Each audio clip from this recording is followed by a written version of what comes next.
Usual gang of misfits and dope addicts are here. You know, that damn song is so good, and it's also why that band gets criticized.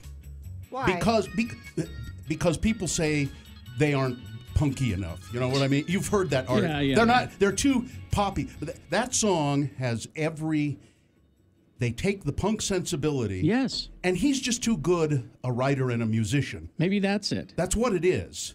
Yeah. It should be crappier. Yeah, they're not ragged enough. You know, that song They're not. No, that's perfect Right. way to describe it. They're not ragged enough, and that's the problem that people might have with them. Not considering them a true punk band. God, that song is so tight and so polished. It really and so is. good. And now I'm surprised that you did not play the Mavis Staples version of it because it's her birthday today. it's her birthday. Or you could have easily played Arlo Guthrie. Many people have covered it.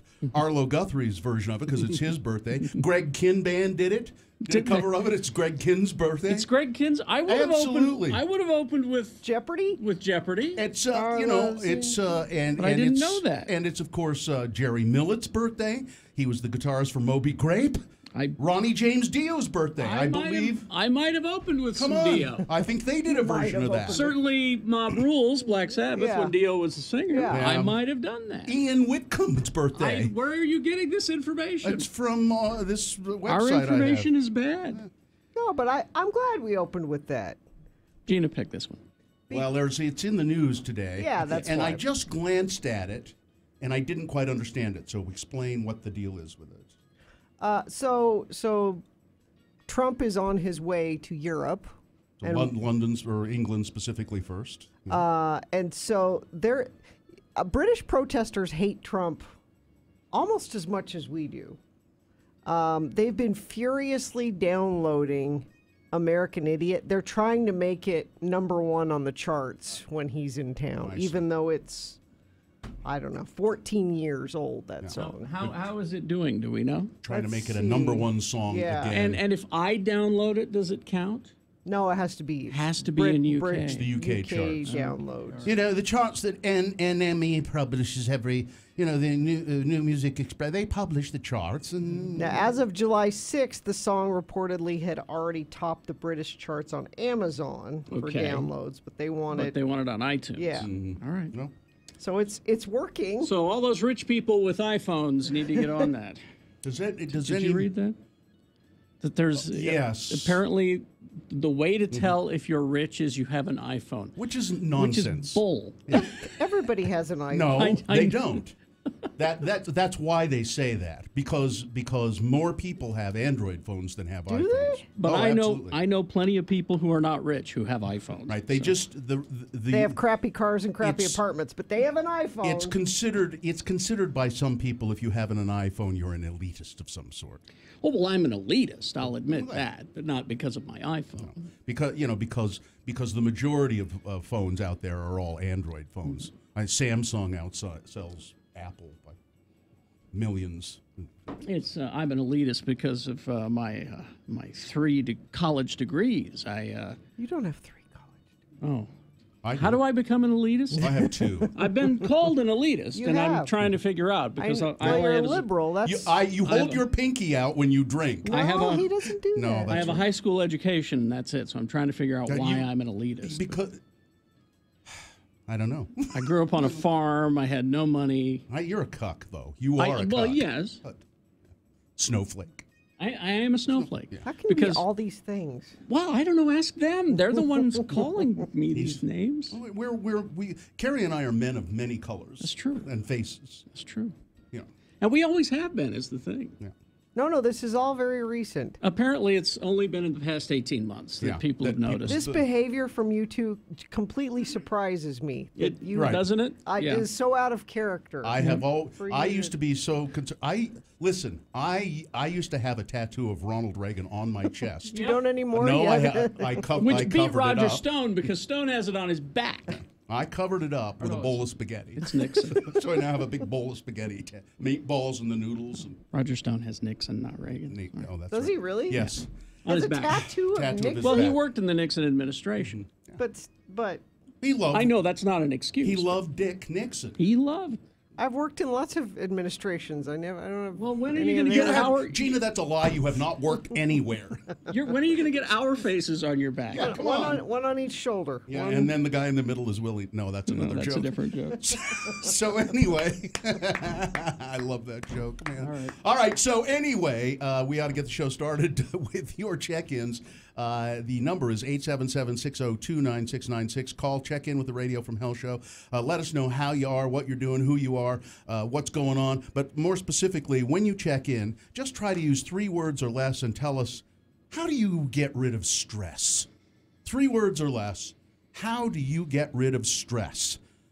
877-602-9696. We have tickets for the Ogden Twilight Concert Series to a random person checking in with the Radio from Hell show. All right. Now, we have also a chance for you to meet and greet the Radio from Hell team. Us. Yeah, this Friday we're going to be at Mountain West Hard Cider. We went and toured there a couple weeks ago and sampled the hards. I'll be honest, I didn't think much about hard cider. Never been a You cider never thought drinker. about it. No. Yeah. So I would taste one and I'd go, "That's delicious. I love that." And then the next one would be like, "Okay, no, this one's my favorite." And then the next would be like, "No, this." They Yeah. were so different for one thing, and so Well, and refreshing. the other thing you need to know about this stuff is, well, it's made locally. Mountain West Hard Cider. Yeah, it's a local company. And you know some of that stuff that you see in the stores? A lot of the times it's just apple-flavored beer. Yeah. This is actually made from apples. And you know, the tradition of hard cider goes back to the George Washington would not have won the Revolution if it had not been for hard cider. I believe you, sir. Google it. Google it. Really? It's there. Google George Washington hard cider. Well, okay. No, I'm not kidding. All right. Celebrate the original all-American drink with us, Radio from Hell. That's this Friday, July 13th, 6 to 9 p.m. at the beautiful garden they have built at Mountain West Hard Cider. Their address is 417 North, 400 West. You can go to their website as well. It's just mountainwestcider.com. Salt Lake Community College presents the 2018 Twilight Concert Series.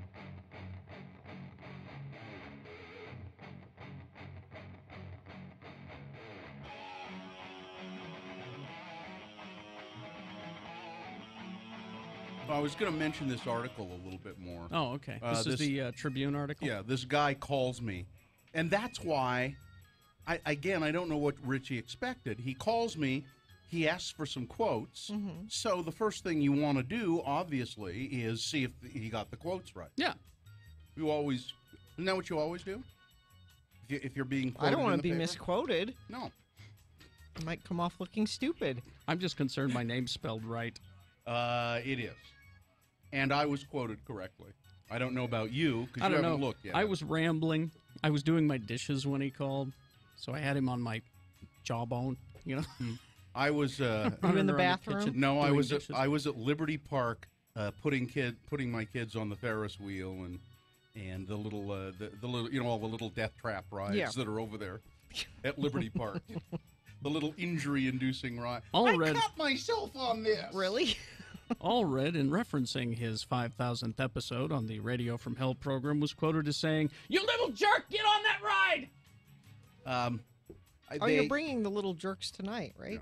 But the quote, this dawned on me. This was, I think one of the more brilliant observations I've ever had. The reporter from the Salt Lake Tribune asked me, so why do you think your show has been on so long? Why has it lasted 5,000 episodes when other morning shows and radio shows have come and gone? Some appear and go quickly, some are there for a while, but they disappear. Why have you guys lasted 5,000 episodes? And I said, well, it seems pretty simple to me. It's because nobody ever fired us. Really? I mean, isn't that he kind of paused and he said, well, Well, I guess that is true, isn't it? Well, but we were It doesn't fired. mean it's good. We just weren't fired. We were fired once. Yeah, I guess so. I guess we were fired once. Yeah. No, you weren't fired. You could have stayed. You two could have kept doing the show. No, he was told he would be fired if he didn't sign the contract. That's what I mean. If you had signed the contract, I was fired. I was fired because I wanted to be fired. I don't different. count that as really being fired. I was fired because I really, really wanted to be fired in the long run.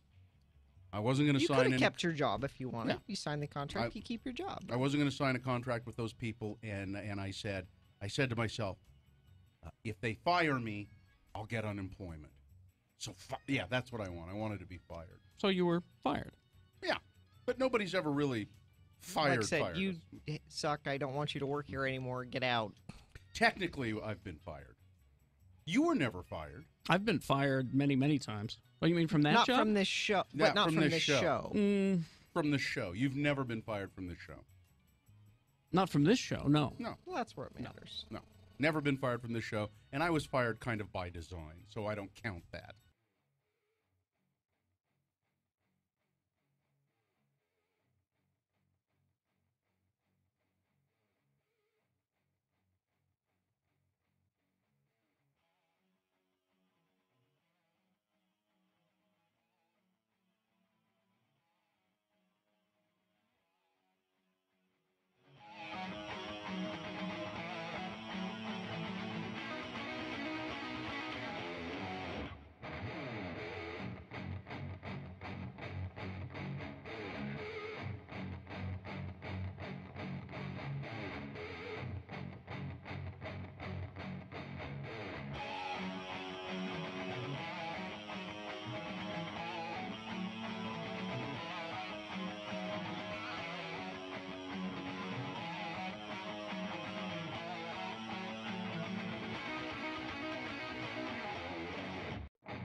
So to 9696 or text us at 33986. Message and data rates apply. All right. Is it time to officially begin the show?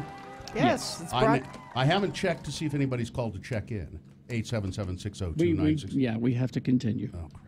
All right. Starting the show brought to you by the delicious taste of barbecue. You want it without firing up the grill? Then head to your local Subway restaurant and try the Applewood pulled pork for a limited time. It's barbecue season at Subway. All right, the moon is out there, and it is waning. It's just a little sliver of a thing, 9.9% of full. The moon will set today at 6:35 p.m., today being Tuesday. It's the 10th day of July in the year of our Lord, 2018, and this is North America's most adroit radio broadcast. It's the Radio from Hell show, starring the lords of morning radio, the cucks of communication, the oligarchs of the airwaves, the sons of the soil, Kerry Jackson, Bill Allred, that's me, and that's Gita Barberi right over there, another son or sister, perhaps, of the soil.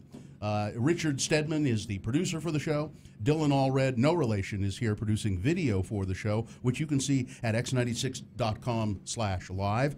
And Festus is here helping out as well. So we must begin with the check-ins. Right. How do you get rid of stress? 3 words or less. Brought to you by the Ogden Twilight Concert Series, continuing Thursday, July 17th with Grammy-nominated electric pop duo Sylvan Esso. Get the full lineup and purchase your tickets in advance. Visit ogdentwilight.com, and a random checker-inner could receive tickets to Ogden Twilight. All right.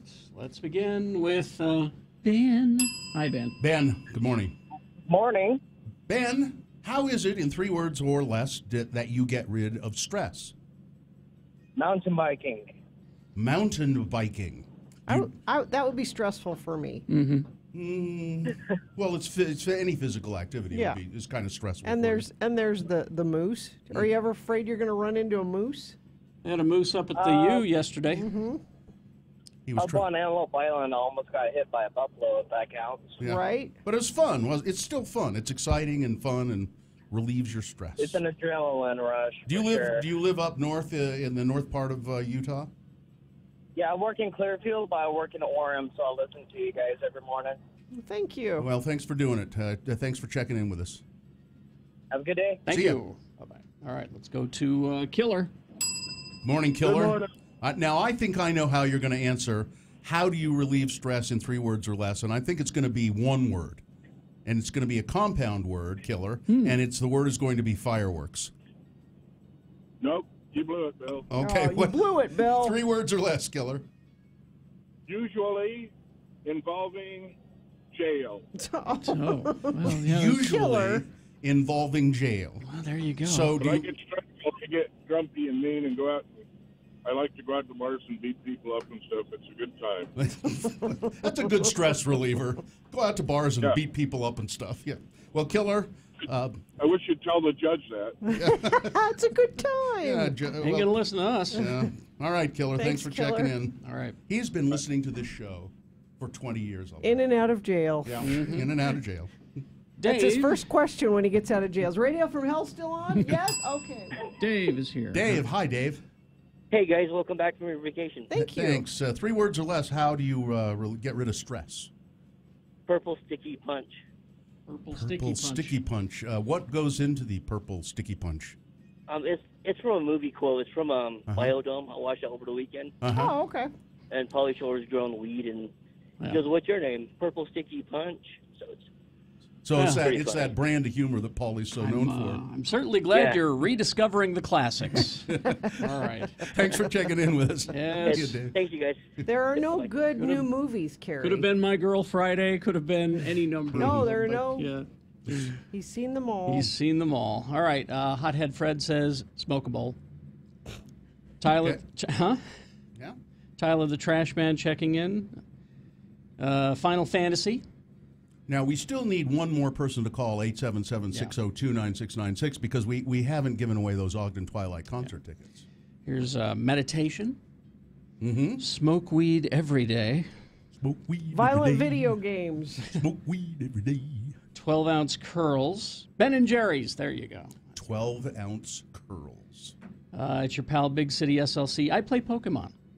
Okay. Still, I didn't know people still did that. Yeah. Oh, yeah. Uh-huh. Oh, yeah. It's been going for 30 years or more, Gina. It's not going to stop. Let's see. Strong adult drinks. Mm-hmm. Cheetos, beer, and TV. Oh, look, Emilio from Netflix is on line one. There's Emilio. Emilio, now we're going to give you those Twilight concert tickets, all right? Okay. All right. Now, Thank you. 3 words or less. I can't believe you said that before you know what Emilio has to say. What if it's terrible? I don't care. Okay. Emilio, 3 words or less. How do you relieve stress? Storytelling. Storytelling. Do you have a quick story? I'll give you a little bit more. Basically, my wife and I like to take situations and kind of make up characters and stories about them and kind of tease these people and make fun of them. Oh, while you're sitting, like you're sitting at the park or at Costco or wherever, and there's a group of people and you, from afar, speculate on what they're doing and what their lives are. I do that in my head all the time. I do that as well. Mm-hmm. It's very entertaining. I think it's so nice that you do that with your wife. My wife refuses to participate. All right. Hang on the line, Emilio. We got to go, Emilio. See ya. Hang on. See ya. Hang on. Hang on. All right. Let's see. Travis the Pieman. Turn media off. Now, Travis. No, hold on. We're media. Not all. We're part of the liberal media conspiracy. Good Godfrey. Lots of ice cream. Oh, our London friend of the program checking in. President Baby's entourage just flew over my house. Counted 3 massive cargo planes, each trailed by a smaller private jet, probably only 100 yards directly behind each other. Mm-hmm. Cargo plane flying insanely low. Well, they're probably trying to kill that baby balloon. They're getting ready for his arrival. Yes. You want to do one more, Cody, there? Cody is quick. Hi, Cody. 3 words or less. How do you relieve stress? Have more sex. Okay. Okay, thank you. Thank you, Cody. There you go. All right, let's get it over with then. Big boy news and Opinioendo coming up, and then we will start the X poll. What have you found in your house from previous residents that is odd? Left behind stuff. Yeah. You know, the armoire is not interesting. Yeah. But maybe something inside the armoire. There's a pile of dirty socks in a corner. Yeah, something unusual that you may have found left behind. Oh, let's see. Traffic's a little better this morning than we started off yesterday morning. The only incident I have is crash southbound Wall Avenue, 25th Street in Ogden. The northbound left lane closed there. If you see anything, text it to us, please. 33986. Jiffy Lube's team of technicians, highly trained in oil changes, tire rotations, radiator services, and more. Visit jiffylubeutah.com for discount services and nearest location. All right. You know, when you're sometimes you take up the carpet in your house. Yes. And put in new carpet, and you'll find odd stuff under the carpet. Oh, yeah. But if you're not ready to take up your carpet, it just needs cleaning, call Zero Res. These guys really know what they're doing. They will get your carpet clean without any soap or chemicals, and it's quick and it doesn't smell bad. Because the smoke and the chemicals stays in your carpet. Yeah.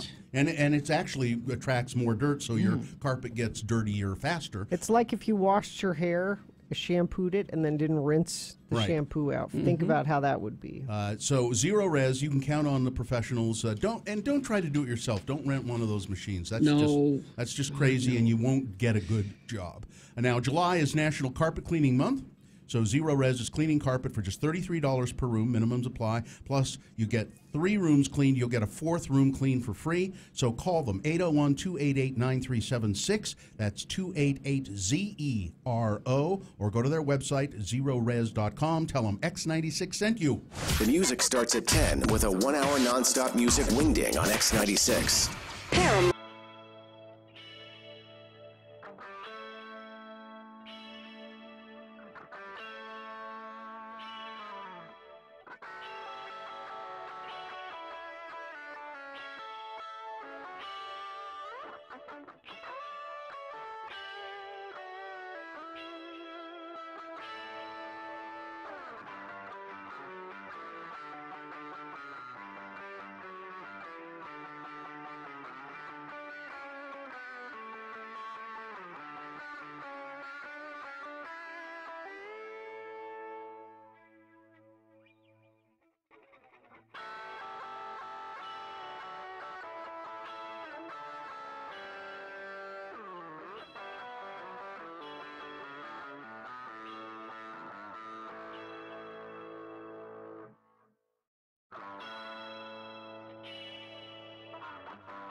6:33 right now. Time for, well, we have the Expo coming up in about 10 minutes, but stand by for that. But first, big boy news and opinioendo brought to you by Fresh Mountain Air has always been free, and so have Snowbird's Family Flicks on Friday nights and the Cool Air concerts on Saturdays. Great lineup this summer, running every weekend through August 11th. Details at snowbird.com. Well, they're all safe and have been rescued, and they're safe and sound. The nightmare that began on 23rd of June for 12 Thai boys and their soccer coach ended this Tuesday evening in Thailand when the last 5 of the group were taken from the flooded cave, triggering joy and celebration across the country. The Thai Navy SEALs confirmed that all 4 boys and the coach were safe, the last of the remaining ones. The rescue was a triumphant close to an audacious rescue, ushering children in diving gear who could barely swim through a dangerous tunnel system that would challenge even the most experienced cave divers. It is amazing that they got all of them out. Rescue experts and divers from around the world took part in the carefully planned operation, with each boy flanked by 2 rescue divers on the way to the surface. The coach, whose name is, let me try this, shall I? Good luck. It's Coach. Ekapol Chantawong. You can just call him Coach. It's Coach Chantawong, who earlier apologized to families in a note for his role for leading the children into the caves so close to the monsoon season. He said, in retrospect, it was not maybe the wisest decision I've ever made. Oh, and we have a losing record this season. The critical point of the rescue was a very narrow section of the cave with a turn known as a T-junction. It was perilous to navigate even for expert cave divers, but they managed to get them through, all of them through safely. Now, they still may have health problems. Cave disease. Cave disease from being in the cave so That's long. what it's called. There are various microbes and things that are in caves that if you spend a long time in caves, they can make you ill. They haven't even been allowed to see their parents yet. This is a strange story. A 5-month-old baby who was buried alive in a Montana forest for at least 7 hours was found in the middle of the night Sunday, officials in Missoula, Montana said. The infant was in good condition at a hospital after being left alone for several hours. A man who was supposed to be taking care of the infant, one Francis Carlton Crowley, was arrested for criminal endangerment, authorities said. Additional charges are expected. Wasn't immediately clear what Mr. Crowley's relationship to the child is or who the boy's mother is. The sheriff's office and authorities were called to the Lolo Hot Springs area of Montana's Lolo National Forest, reporting a man threatening people and acting strange. When trying to question Mr. Crowley, he appeared to be under the influence of some kind of drug, not making any sense to officers, adding that a baby was buried somewhere in the mountains. They took him seriously, and they managed to wiggle enough information out of him that they were able to go find the baby and dig the baby out. The baby was buried face down under a pile of sticks and debris, so not in the dirt. Oh, okay. So he put the baby face down and then put a bunch of leaves and sticks over the top of the baby. How the baby came out of that with just minor scrapes? Fortunately, it was the baby wasn't there for a real long time. Wow. Jimmy Kimmel is fighting back. Oh, good. Calling out Donald Trump's lies. When Jimmy Kimmel returned from a vacation on Monday with a mind to settle scores, he called out President Trump for comments that Trump had made about Kimmel at a rally in South Carolina last month. The president attacked Jimmy Fallon and Stephen Colbert at that rally as well, and the two issued a joint response immediately afterward, but Kimmel wasn't involved because he'd gone on vacation. But Trump told the crowd that Jimmy Kimmel used to wait for him eagerly outside the studio when Trump appeared as a guest on Kimmel's show. But on Monday, Kimmel said, that's a total lie. Even the people who like the president know he makes things up, but it's still weird to hear him tell a lie that specifically involves you, Kimmel said. And then Kimmel said, here's what I'm going to do. I'm going to fight fire with fire. This is what really happened that night. Donald Trump showed up one night outside of our show, banging on the backstage door. It was 2007. He had a half-finished bucket of chicken under his arm, and he was screaming that he needed to use the bathroom. But unfortunately, there was someone in the bathroom. I believe it was Zach Braff who was in the bathroom. Sure. So Donald took a look around, stuffed the remainder of the chicken in his jacket, and dropped his pants and did his business in the bucket. This is a true story. It is exactly what he did. This story is exactly as true as Donald Trump's story about me, said Jimmy Kimmel. By the way, the Washington Post has done another study or examination of Trump campaign rallies, which he continues to do even though he's still president. His campaign-style rally on July 5 was littered with claims that are false, misleading, or lacking evidence. We're doing something new today, analyzing every factual claim from President Trump's campaign rally on July 5th, said the Washington Post. According to Fact Checker's database, the president made 3,251 false or misleading claims at the end of May, and his average daily rating is climbing. We focused only on Trump's statements of material fact at the Montana rally, avoiding trivialities and opinions. So that we're trying to be as fair as we can about this. Okay. Just things that he says are fact. We examine it to find out if they are fact. 72% of the claims he makes are false or misleading or lack any evidence at all. 76%. 76%. But Donald Trump has picked Brett Kavanaugh for his nomination to the Supreme Court.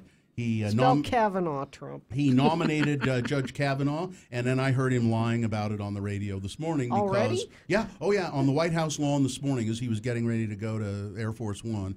He was talking to reporters, and he said, it's been a wonderful pick. I think it's going to be it'll be a very interesting and entertaining set of hearings with Judge Kavanaugh, but already he's getting rave reviews already on both sides of the aisle. He's getting support from both sides.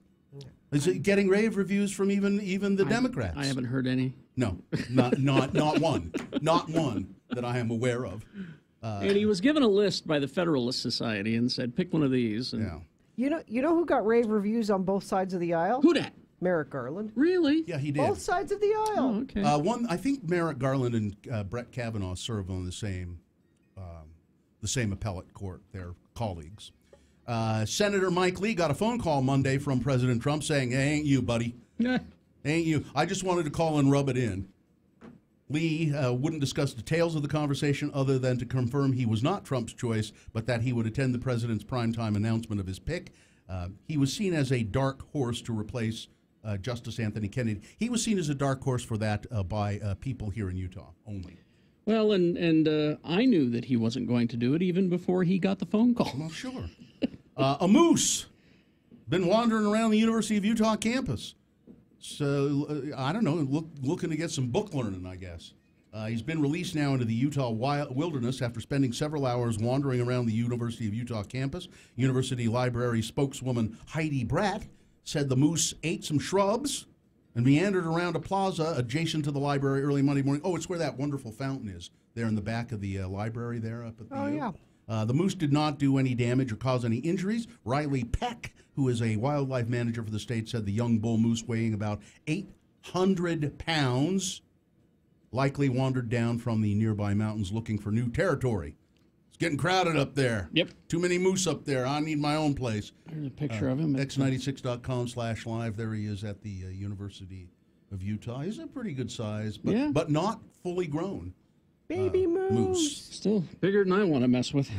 You know what Warner Brothers wants to do? What's that? Build a $100 million aerial tramway to the Hollywood sign. Residents of the hilly neighborhood surrounding the Hollywood sign, the symbol of Los Angeles' signature industry, have long blamed the attraction for worsening traffic, parking nightmares, and disruptive tourists. That is so. So if you want to go we see build it, a tram, it will relieve traffic, and the people who live in that area might get a little peace. That's true. The 95-year-old Warner Brothers studio on Monday told city officials, we'll pay for it.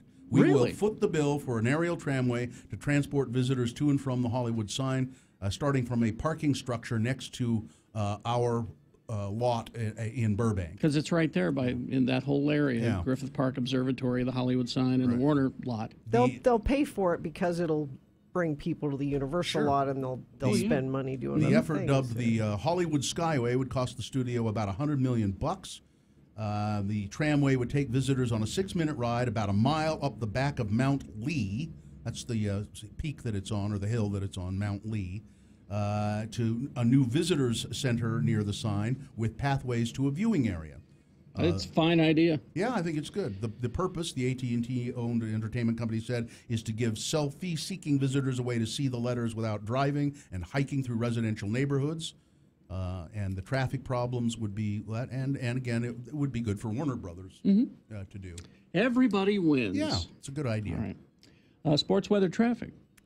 Keep it local with Kirkham's Outdoor Products 74th anniversary sale featuring hundreds of excellent items for the great outdoors. Get 20% off at kirkhams.com. Well, spectators at Wimbledon, they're changing the rules. That's tennis, right? Yeah.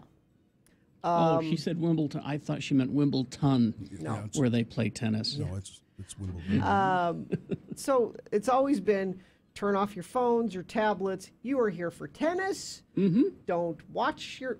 They have changed the rules for World Cup. Because people want to watch the soccer. Watch the World Cup. I see. Yeah. But they have tickets to Wimbledon. So it's just make a choice, you babies. So they said, all right, okay. Because England's made it to the quarterfinals. So that's exciting. Mm-hmm. So they said, okay, all right, you can have the sound turned off. Just and they're emphasizing just for World Cup, Yeah. right? Yeah, you can't, watch the No Bachelor Pornhub? or No Pornhub. Pornhub. Okay. But you're watching the soccer, and England scores or something. Don't think people are going to jump up they're and not gonna down be and quiet. scream. Yeah, So we'll see. Today, it's France and Belgium, or as our attorney likes to say, Belgium and North Belgium. West Belgium. West Belgium. Yeah, West Belgium. And people in France call Belgium East France. Yeah. And if Belgium wins, I'm calling Las Vegas and betting it all on Belgium to take the whole thing. That's not a bad bet now, but Really? we can get more now if you wait till the very end. Well, sure. Okay. All right. Okay. That's. Can you make a bet by calling Vegas? No. I don't think No. you can. I Can think I you do have it to go out. online? No, I think you. Nope. Well, I have to go to Wendover, drive You probably to have to Wendover? run out to Wendover. Okay. There might be a way you can do it. No, online. you can't.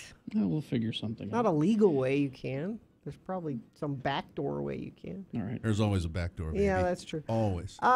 Today will be much like it's been the last couple of days. Hot, and then chance of a thunderstorm and spotty sprinkles in the evening. We're not going to get much rain if we get any, but it might cloud up and smell like rain, and that's better than nothing, right? Mm-hmm. Crash on Wall Avenue, 25th Street in Ogden. Wall Avenue is closed, both northbound and southbound. You need to find an alternate route there. Closed between where and where? Let's see, northbound and south Wall Avenue and 25th Street. Well, Okay. I'm just reading what it says. Right. No, it doesn't make sense. I'm sorry. If you've been hurt in a car accident, call Benson & Benson. You deserve lawyers with experience. It'll fight hard to get the money you deserve. Benson & Benson, 801-889-1644. All right. Expo time? Is this sponsored, Jim? The Expo, yes. It's brought to you by Hoops Vision. They love LASIK because it can benefit so many different people, from millennials to baby boomers, extreme athletes, and amateur yogi. Call today, mention X96 for $800 off your all-laser LASIK procedure with 0% financing. So, pretty simple, the Radio from Hell X poll. What have you found in your house, or various houses that you've lived in, that has been left behind by previous residents? Like the first house I ever bought, down in the basement, there was a room we couldn't really quite figure out because it was padlocked. It was a padlocked room. You could, lock it up really tightly, but there were just old snow tires in there. The guy just left a bunch of snow tires in there. Now, this came because we had a story we found yesterday. A couple in California was redoing their bathroom. When they knocked down a wall, they found a message from the couple who used to live there. It says, quote, "We remodeled this bathroom in 1995. If you're reading this, that means you're remodeling again. What's wrong with the way we did it?" Yeah, I like stuff like that. And, when I had the attic built on my house, the workers, whenever they were putting in drywall and stuff, they would put stuff behind the drywall, little trinkets and things like that. I think builders do that all the time. Now, I had something that wasn't hidden. I've told you guys this story before. Yeah, I remember this, yeah. So I bought a house in Sandy, and it was a great deal on the house because the real estate agent said, this was my sister's house, and she only lived here a couple of months because she got married and divorced in it was just a bad deal. Needs to get rid of it. Okay, great. She's showing me around the house, and there's nothing in the house. No furniture, nothing hanging on the walls, nothing. We go in the master bedroom. There is a wedding dress laid out on the floor of the master bed. Not just like thrown in the corner, like spread out and displayed wedding dress. Like when you do a snow angel, that kind of? So what did you... Creepy. What did you do with it? I bought the house. What did you do with the dress? The real estate agent said, I'll get rid of that. I'll take it. Look, I've been on the Haunted Mansion ride. I know what's going on here. 877-602-9696 is the number to participate in the X poll. What odd things have you found in the house you bought? Lindsay, my house was built in 1917, and the original toilet was hidden behind a concrete wall in the basement. Wow. All right. Let's engage the phones. Let's start with Haley. Hello, Haley. Haley. Hi, good morning. Good morning, Haley. How are you feeling? Good. Thanks for letting me listen. You're welcome. Your phone is kind of crappy, Haley. Can you get into a better place? It's kind of crackly. Can you hear me better Yes, now? that's much better. There we go. Awesome. Night and day. So when my family first moved to Utah, the house we moved into was booby trapped in very bizarre ways. We had, there was a door between the backyard and the garage, had like a tripwire set up that triggered bricks to fall down. Cool! Hell? I love it! There was bars on a lot of the windows that would trigger like those snap poppers that kids play with on the 4th of July. And we found out from the neighbors that the woman who lived there, her ex-husband was like a creepy stalker who was trying to kidnap their kids. So she had the whole house rigged to stop him from getting kids. Where about what part of the valley was that house located? In Riverton. Riverton. I want to booby trap my house. Gina, I've met your family. It is booby trapped. Oh, okay. Thanks for. Thank you. Yeah, thanks. Let's see. We found a bottle of paregoric, which is a tincture of opium. Yeah. Apparently, the previous owner had an unruly child that she used to keep him calm with. That's what's my mother gave me a paregoric all the time. Yeah. It was medicine. Garbage Gus says porn in the drop-down ceiling. Interesting. Oh, all right. Let me tell you about another one I found. Just remembered. We found an old newspaper up in the attic, and there was a story I started reading the pages, and there was an obituary of a little girl named Dolly who had died. She was 5 years old, and she died at home. And the address given was the house. Is the house She's totally haunting your house. Yeah, I'm sure she is. that. Totally. Yeah, I'm sure she is. Let's see. Let's go to Jason. Hello, Jason. Hey, my brother and I just finished a remodel of his kitchen, and while we were doing it, we took a baking soda and packaged it up like cocaine for the future owners to find. Funny. Way to go. All right, thanks. Now I know that if I ever find a bag that looks like cocaine, that it's one of you guys, Steve-O is here. Hey. Hi, Steve-O. Hey, so I had a friend who had a house, and it was kind of an old house, and in the basement there was a picture frame on the wall, and we didn't realize it for a few months, but if you pushed on the picture frame, like the back wall of it, it opened up to a crawl space underneath the floor. It did not. Really? Yeah, and there was no other way to get into it other than crawling through this small picture frame. And there was a sword inside of it and all sorts of other weird shit. Oh, thank you. Wait, we had to. Well, we gotta let you go. Yeah, you can't. Sorry. I mean, I know you didn't mean it. I know you didn't mean to, but that's You can't say that. that's Hey, just Dylan. my policy. I hang up on you right away. No. So we stayed in a house in Costa Rica that I found something weird in. I didn't know how to bring up and haven't told anybody. Really? You didn't tell me? No, I didn't tell anybody. Which house was it? It was the second one. Okay. And in the room I stayed in, there was like a wardrobe. And in the side of the wardrobe on the floor, there were like 2 or 3 different pieces of women's lingerie that were just on the bottom of the wardrobe, like white silky, like a nightie and a bra. Son, that was mine. They were not yours. Okay. They were too small for They you. were too small because I tried them on. Oh, okay. That is kind of odd. Let's see. Lots of paint cans, but none of the colors were used in the house. So they were sniffing cans. Also, in the crawl space, they had left about 12 porcelain dolls propped up in a corner. Oh, that's creepy! That would have been okay, but the door to the crawl space was in my room. Creepy! Man. Ooh, in our garage, we found a calendar with the Twin Towers on it, dated a year before 9/11. Let's see. I was remodeling my friend's bathroom, and in their wall, we found a tin can of scat soap from the 1800s. Was that a brand name? I guess. Look it up, Gina. Scat soap. I don't know that I want to Google scat soap. It's not on your computer. It's is on it a work computer. SCAT? Yeah, that's the way they spelled it here. Let's see. Okay, in the rafters of my garage, I found a World War II era Navy lifeboat ration and a calendar from an auto shop for 1947. Tyler the Trash Man. All right, well, we will continue this X poll if you insist at 877-602-9696. It's soap made from scat. It is made from scat. Why? Did they not realize that was the opposite of getting clean in the 1800s? I don't know. I've got to find out. They weren't bright back then, but there you go. Anyway, the X poll question: what weird thing did you find left behind when you moved into a house or apartment? Or in the case of that one guy who called, have you left something behind? Have you left something weird? Yeah. Traffic. We've got. Let's see. So, that incident in Ogden is a fatality, auto pedestrian accident. Be prepared for Wall Avenue to be closed for several hours. Wall Avenue at 25th Street closed due to an auto pedestrian accident. Crash westbound SR 201 at Redwood Road in Salt Lake. Crash southbound I-15 at 1100 North in Salt Lake. And debris on I-15 southbound near Warm Springs Road. It's caused flat tires on a couple of cars.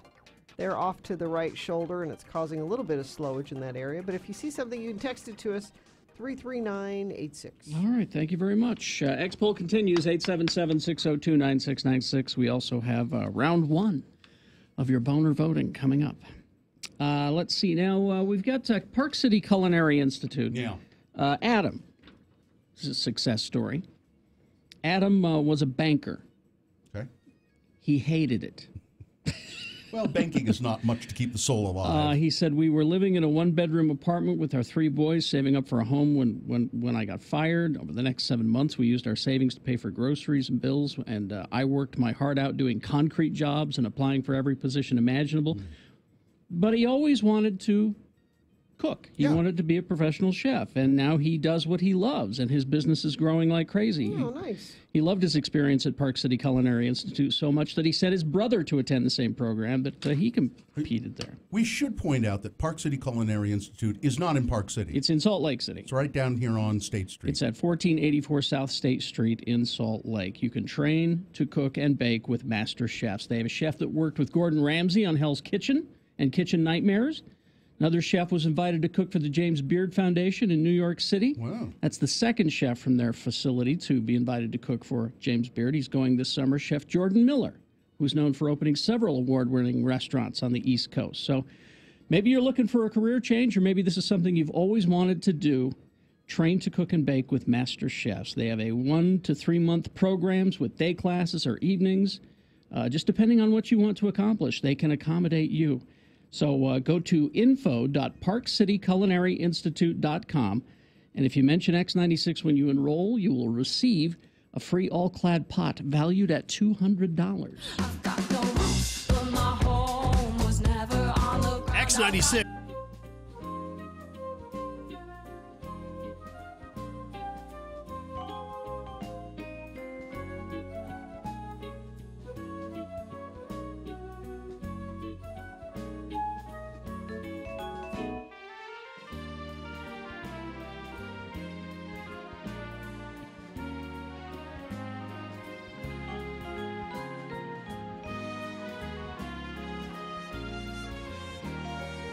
I could talk about this now because my wife's Christmas party is over, the one that she has at work. And one of the deals is they do a white elephant every year, and it's an exchange, and then they do that. I don't know what's it called, where it's like, I'll take that, and you have this. You do like a big swap. Yeah, like What's a it called? like a barter. I don't know the something technical swap. Yeah. Anyway, and she went on an Etsy site, and she sent for these crocheted coasters.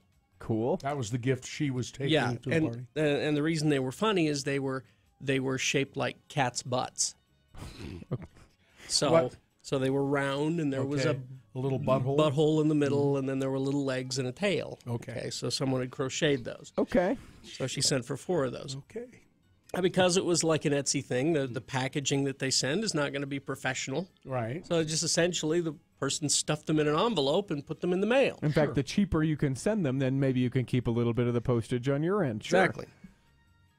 So we get the envelope, and it's in this plastic bag. We care. We care.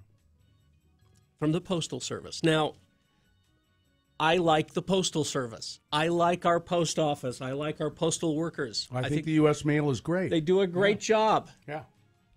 This envelope was soaked in some kind of chemical that smelled like paint thinner.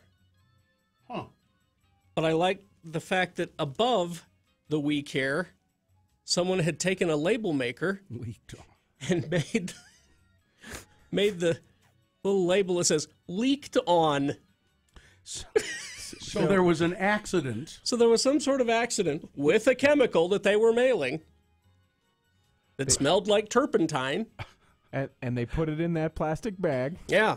And then So were the cat butt coasters ruined? Surprisingly, no. She was able to get them cleaned up, and they had a slight smell of paint thinner or turpentine or whatever. Well, that just made them better. Yeah. But anytime I mail a package, they ask me, "Is this flammable?" Clearly, the liquid that leaked on these cat butt coasters was flammable. Some people get to mail flammable stuff, and some do not. Or they lie. Yeah. But Well, it's nice. So the Postal Service rescued the. Well, they just put it in that bag. Oh, they put the whole envelope. Yeah, they put the whole envelope in the bag. So it wouldn't get on other things. So it wouldn't get on other things, Because we care. Sorry about your cat butt coasters. Gag gift. Yeah. But the other, whatever it is not going to get leaked on because we got it taken care of. What's the fine print underneath all of that? We sincerely regret the damage to your mail during the handling by the Postal Service. We hope this incident did not inconvenience you. Okay. We realize that your mail is important to you and that you have every right to expect it to be delivered in good condition. It's not a personal message. It doesn't go into. We know these valuable cat butt coasters. It's sincerely your plant manager, processing and distribution. Oh, I see.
From working in a spider-infested, dusty old studio with substandard equipment in Ogden, now Carrie, Bill, and Gina have a big, fancy studio in beautiful downtown Salt Lake. And they still find things to bitch about. X96. Finding stuff to bitch about like that's an art. And that guy's saying cynical about it, but we have perfected it. He doesn't realize. All right, the X poll continues. Is it sponsored? Come see what's new at Del Taco, like the new $1 chicken quesadilla snacker. It's loaded with freshly grilled chicken and hand-grated cheddar cheese. Del Taco, the fresh Mexican grill. Price and participation may vary. All right.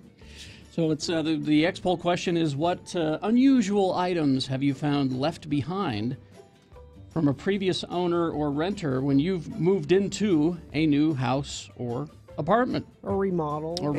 877-602-9696 is the number. I found another thing I found behind the walls of a house. I forget which one now. It was just a really beautiful, I still have it somewhere, brass lock.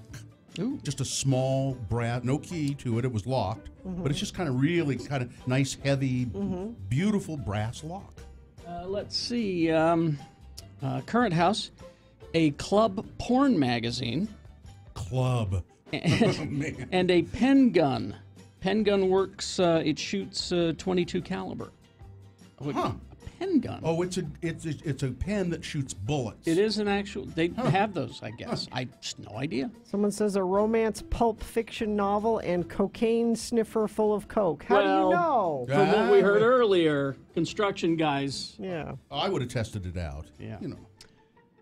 Let's see. Christian is on line 3. Yeah, let's go to Christian and see what he's got. And then Go ahead, Christian. We've got lines open, so call us. Yeah. Christian. Christian? Oh, my fault. Oh, sorry. There's Christian. Hi, Christian. Hi. Hi. Go ahead. Good morning. Yeah, I moved out to an apartment after my first marriage, and we were in a couple of days, and the lady wanted to put some stuff above the cabinets, so I jumped up on a ladder, and in a brown paper bag, like a lunchbox, was a 22 Derringer over-under. It's a palm gun, no trigger guard. Yeah. Fires both the top and the bottom at the same time. Wow. Yeah, it was eye-opening. I was shocked, but I still have it, and that's been like 18 years. Have you ever fired it? Yeah, that's how I found out that both the top and the bottom go at the same time. Oops! Wait a minute. All right. It's little. It'd fit in the palm of your hand. That's pretty cool. Thanks, Christian. Thank you. Absolutely. Have a good one, The guys. person who found the coke said we had it tested. It was, in fact, cocaine. Really? I would have tested it for you. I hope you didn't pay anything. Hope it wasn't an expensive test. Yeah. Let's see. Here we go. I found in the walls of an old 1800s house that housed slaves for the Kimberly Clark Mansion in Redlands, California. It was balled-up hair wrapped in canvas with animal bones and 3 tiny stones. Everything was rolled up in a tattered rabbit pelt. We put it back because we were worried about disturbing some sort of voodoo house. Yep, I've seen that movie. I would have put it back.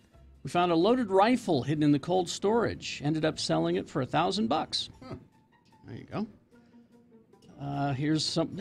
People find a lot of guns and coins, is what I'm seeing. Because you hide. Those are the things you hide in your house. Yeah. I wonder if a lot of it's that somebody dies and people don't know that the stuff is hidden. Your grandpa hid a lot of stuff. My grandpa hid all kinds of stuff in the basement, and he walled up a room in the house that he and his wife and my grandmother lived in for years.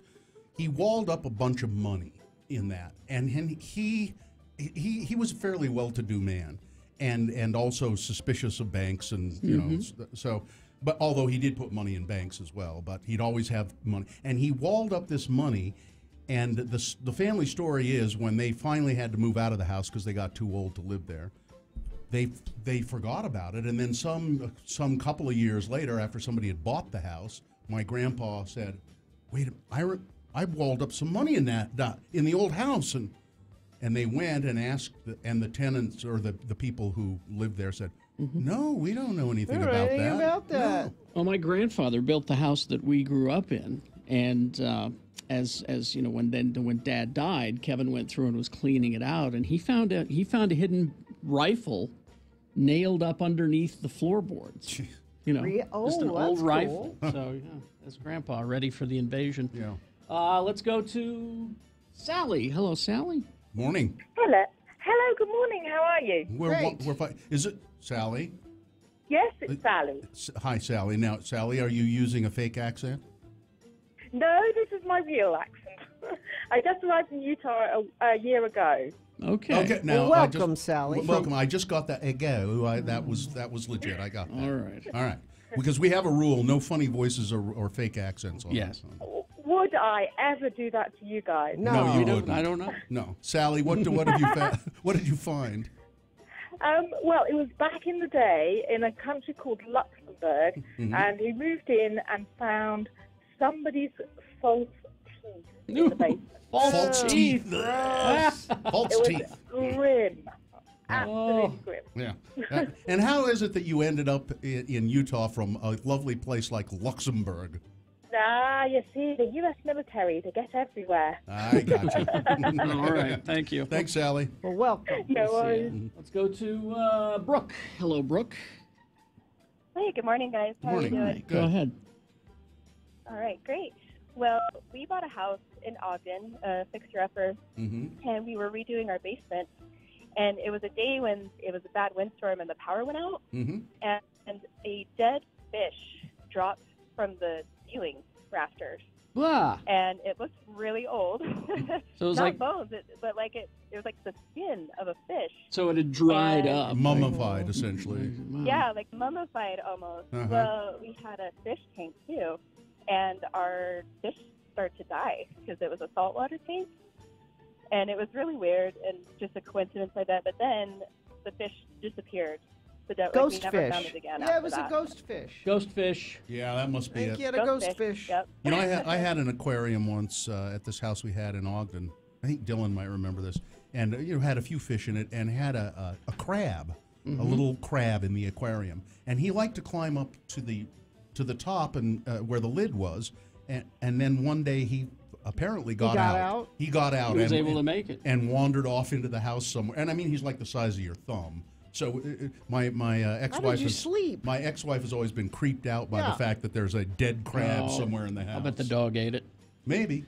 You'll probably find the show one day. Yeah. All right, we'll see you, Brooke. Thanks. Thanks, guys. Here's a good last one. My dad left his old baseball card collection of Mickey Mantles, Babes Ruths, etc., and rookie cards under the floorboard in the attic. He was only 8 years old when he moved.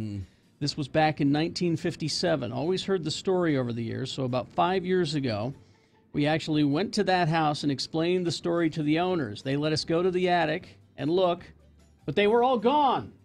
I bet they were never there. Someone found a nice I collection. bet your dad was telling you stories. Yeah, a Mickey Mantle and a Babe Ruth. Or the owners found it and sold. That's what I then I would have said, no, I didn't. I didn't. All right, there you go.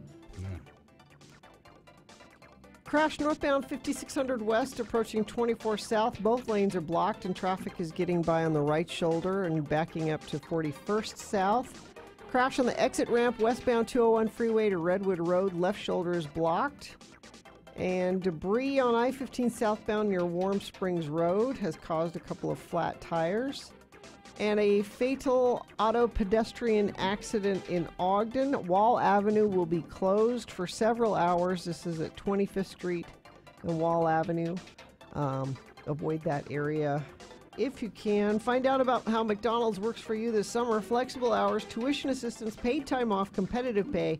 Apply at mcdonalds.com. All right, we've got Boehner's Round 1 coming up, and here are them candidates. Just think about these a little bit, and then we'll give you the details coming up. Boehner candidate number 1 will be, them muggers really mugged me. Boehner candidate number 2, how hard is it to just kind of follow the law? And Boehner candidate number 3, the Denver deputies weren't sick, but they were sick. All right, so we got Boehner's Round 1 coming up, along with Big Boy News and Opinioendo. Speaking of the law. Yes.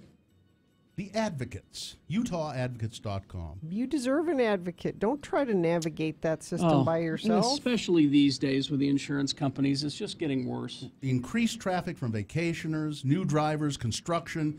This time of the year, there's actually an increase in the number of accidents. And 1 in 3 traffic fatalities happen in the summertime.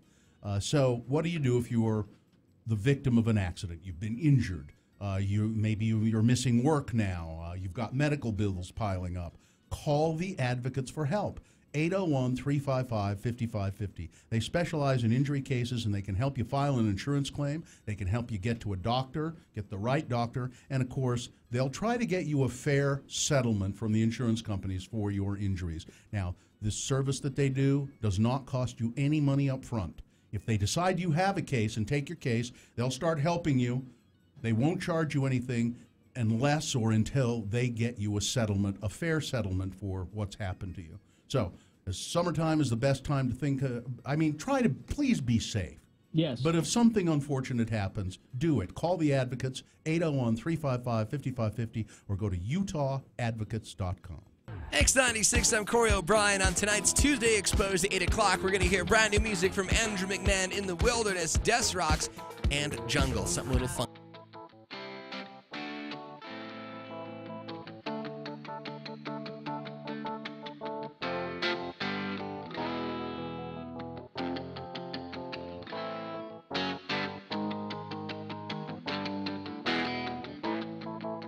I didn't do anything this week. I was such a slug this weekend. Sometimes you need a sluggy weekend. Good for you. I didn't think.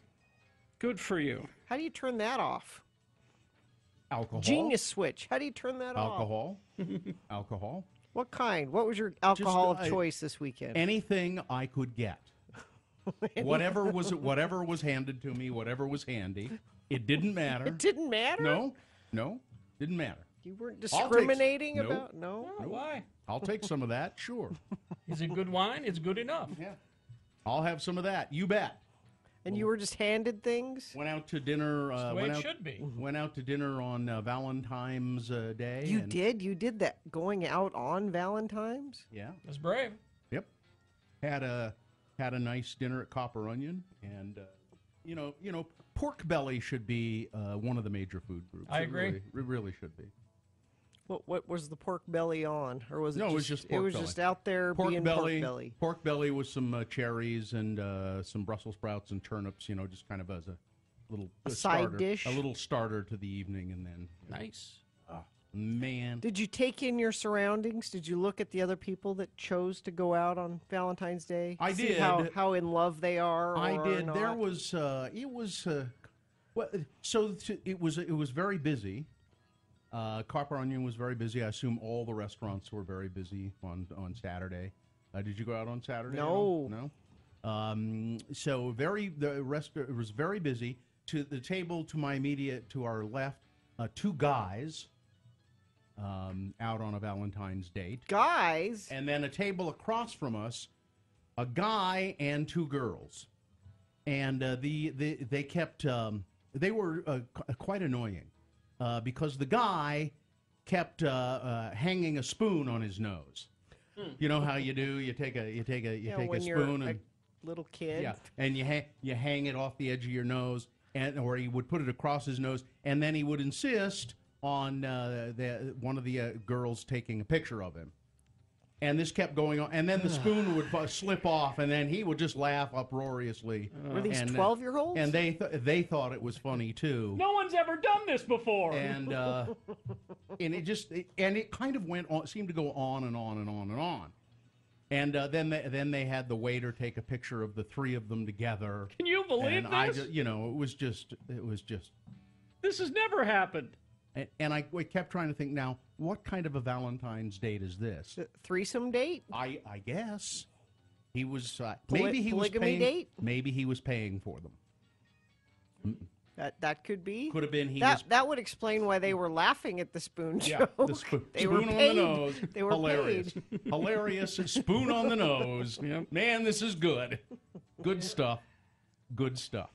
And those were the only...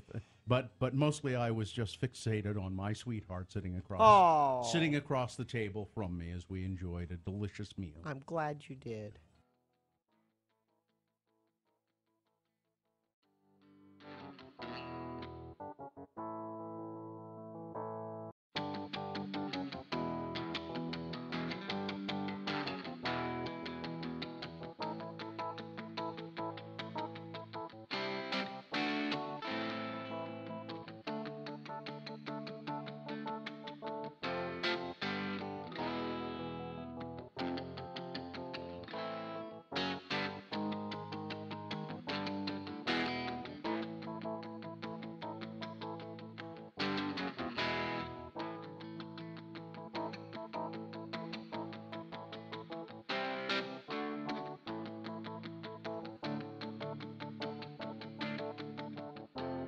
96. Call 877-602-9696 or text us at 33986. Message and data rates apply.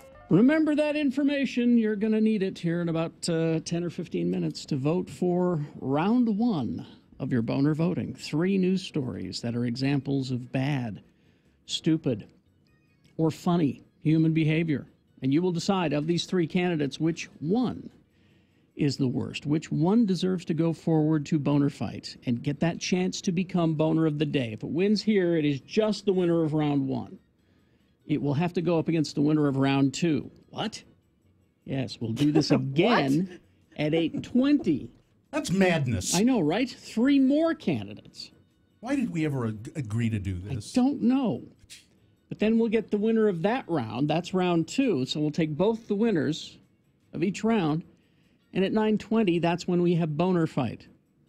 That's when Boehner of the day is decided. So 2 candidates now, a third after the news. Once you've heard all 3, then you'll vote. One of you lucky random Boehner voters will receive a gift certificate to go see our good friends at Gracie's. Okay, here's Boehner candidate number 1. Them muggers, they really mugged me. In India, a man who had a metal cup stuffed up his rectum. Oh, you got to warn people about stuff. For 10 days. Jeez. Okay, here's a warning, Gina. I'm about to talk about a man who had a metal cup stuffed up his ass. Bill, God. That's your warning right there, okay? No, you say, hey, this. Why don't you let me do my job, okay? Let me do my job in person. I'm not sugarcoating this stuff. This is not wishy-washy. Just a little heads up. That's all I'm asking for. Okay, how about this? Man, them muggers really mugged me. Heads up, Gina. A man who had a metal cup stuffed up his rectum for 10 days claims that it was put there by muggers. Security guard Ramdan in India said he was robbed of about $720 that he'd made selling his motorbike. Doctor said he was knocked out during the attack and woke up with severe abdominal pain. 10 days later, he came to the hospital and a scan revealed that he had a steel cup lodged inside of him. X96.com/live. There is the x-ray to prove it right there. Surgeons at Rama Hospital in Kanpur city of Uttar Pradesh state in India had to operate on the man's anus to have the cup removed. Senior surgeon Dr. Dinesh Kumar said, in this vicious attack, he fell unconscious and did not know what transpired during this period. After 10 days, he came to us with severe pain and discharge from his anus. I'm not going to go any further with the story. It is a Boehner candidate because this man is a liar. He was not. Well, no, that's what a mugger does, right? They take a mug. And they put it up your butt. That's why they call him. Yeah. Boehner candidate number 1. Them muggers really mugged me. Here's Boehner candidate number 2. How hard is it to just kind of follow the law? Now, this is a story from the Salt Lake Tribune. It's from Pat Reevey did this story. And I'm reading this and I'm thinking, and I don't know if it's really a Boehner candidate, but I'm just thinking, how hard is it to just kind of follow the law? Undercover investigators say not only did several pawn shops under investigation buy some items still in their original store packaging, but some cases the items purchased actually had the store security devices still attached to the packaging. Those plastic pins and things. In June, investigators from the Utah Attorney General's office served search warrants on 7 different pawn shops along the Wasatch Front, following numerous complaints that some were acting as fencing operations or knowingly purchasing stolen goods from people.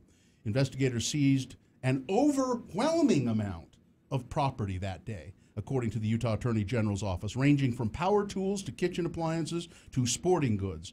Over the weekend, several of those warrants were unsealed. Additional details of the operation revealed many of the initial complaints that sparked the investigation came from Home Depot, who said, we're seeing a lot of things being stolen, and we think that people are fencing the stuff. Could you investigate? Yeah. How hard is it for these pawn shops to just kind of follow the law? Exactly. Do some, because if you get an item that has a store security tag on it or is still in the packaging, aren't you going to go, wait a minute? Just follow the law a little bit. You know, our children are learning from you. Boehner candidate number 2. Coming up in a moment, Boehner candidate number 3. The Denver deputies weren't sick, but they were sick. All right, round 1, Boehner candidate number 3. After this, Big Boy News brought to you by... Celebrate Cider Friday, July 13th at the Garten at Mountain West Hard Cider, featuring beer, cider, food, live music, and more. All ages and dogs are welcome. The Garten...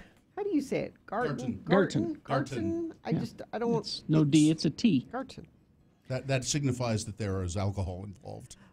417 North 4th West. Details at x96.com. I don't think... You don't ever hear of a cookie garden. I'd like to. Or a spaghetti garden. I'd like to. It's always, a beer garden. Or in this case, a hard cider garden. Thank God Gene Simmons' long night of pain is over. His long night of pain? His long night of... I don't think it was his pain. You have no idea the pain. Woman identified as Jane Doe filed a lawsuit against Mr. Simmons in Los Angeles Superior Court last year, alleging that he grabbed her multiple times, forcefully grabbed her hand and placed it on his knee multiple times, held it on his knee. The accuser, identified in the documents as a longtime on-air personality for a local rock station. Hey, I wonder if it's our pal. Could be. Said that he did other things, forcibly flicked and struck her throat when she spoke to him and his bandmate Paul Stanley. She claims Simmons reached toward her buttocks and touched her buttocks while they were posing for photos. Gene... I was merely giving her a physical examination. I am, after all, Dr. Love. Thank you very much. Settled out of court. For Gina. Settled out of court. So I think we can all draw our own conclusions from that, can't we? Yes. Let's see. A film crew member has filed a lawsuit against Johnny Depp over a 2017 on-set incident in which the actor allegedly attacked the employee and then offered to pay him $100,000 to punch Depp in the face. I'll give you $100,000 to punch me in the face. Yeah. So apparently he attacked the employee, and Johnny Depp is like a little pile of sticks with skin on it. I think Johnny Depp should be on my Deadpool next year. I think that's going to be a good. I think that's a good bet. So then he said So what I'm assuming is that he had hoped, when he attacked the employee, that he'd get beat up a little bit, because for some reason he wanted to have some bruises and cuts on his face, but the employee was too much for Depp, just kind of put his hand out and said, back off. Yeah. And then so Johnny Depp said, okay, I'll pay you $100,000 if you beat me up. The employee said no. Greg Rocky Brooks, who served as location manager for Depp's film City of Lies. Anybody? No. Anybody? It hasn't come out yet. It's the Biggie Smalls murder movie. Yeah. He had been Depp has been described as out of control during the incident. So there you go. I've been working very hard to play the part of Tupac. I don't think that's the role. No, I don't think so. I'm method. The Dollar Ridge fire, 45% contained now, and residents have been going back into the area to find out if they have a home left or not. Oh, man. Potentially dozens of residents near the Dollar Ridge fire set to find out today. The Duchesne County Sheriff's Office announced 2 meetings only open to those with property inside the fire zone, where members of the damage assessment team will discuss what the fire burned and what it didn't burn. On Monday, a fire spokesman said the Dollar Ridge fire now 45% contained. A guy named Boehner Hardigree got to go to his ranch after getting the green light on Sunday. He and his family and 3 dogs had been staying at a motel in Heber. They gave us like 15 minutes to pack up and leave when they had to evacuate. He said, we're fortunate, though, that the flames didn't get my house. He said, we're very lucky, but there are others who are not so lucky. The Donald, when he goes down to the Mar-a-Lago, which he has done many times, it is costing us a lot of money, taxpayers. And nobody is upset. Now, the Trumpkins are convinced that it's a good thing because he's saving money. Huh? Because it's his own place. Right. Their theory is that, well, he's not paying to stay there. Yeah. No, y'all need to think a little bit bigger. Yeah. There's all the security. He's charging them. What's He's making Yeah, money. he's making money. Yeah, he just lives in a little part of that place. He rents it out for big charity benefits, and what also people don't maybe have not heard is that the Mar-a-Lago estate, Donald Trump's resort there, has filed a request with the Department of Labor for 61 additional visas for foreign servers and cooks, according to the job order records filed on Thursday and Friday. The Florida resort requested 61 H-2B visas, which are visas for temporary non-agricultural workers. In order to obtain the H-2Bs, employers must prove that there are not enough U.S. workers who are willing, able, and qualified and available to do the temporary work. How do you prove that? 40 of the, he's the president. 40 of the visas were for servers, 21 were for cooks. Actually, I know how they do prove it. They put an ad, a very, very small ad, in a newspaper that nobody reads, and then they can legally say, look, we advertise the jobs. Nobody called. Nobody's coming. Yeah. The latest requests set the wages at $12.68 an hour for the servers, $13.31 an hour for the cooks. And, So we'll get them, and they have a little special door in the fence, in the wall that they can come through. It's a special Mar-a-Lago door. Here in St. George, Utah, what started as a routine traffic stop on a vehicle with a headlight out ended with an arrest and the driver for assaulting a police officer. Stavante Therese Gilliard from Oregon pulled over for a headlight violation. It's always a headlight violation. Always. It's always that. When the St. George police officer told Mr. Gilliard that his vehicle was going to be impounded for not having any insurance, Mr. Gilliard, Stavante Therese Gilliard, refused to get out of the car, and then he allegedly put the car into gears. The officer told him he was under arrest.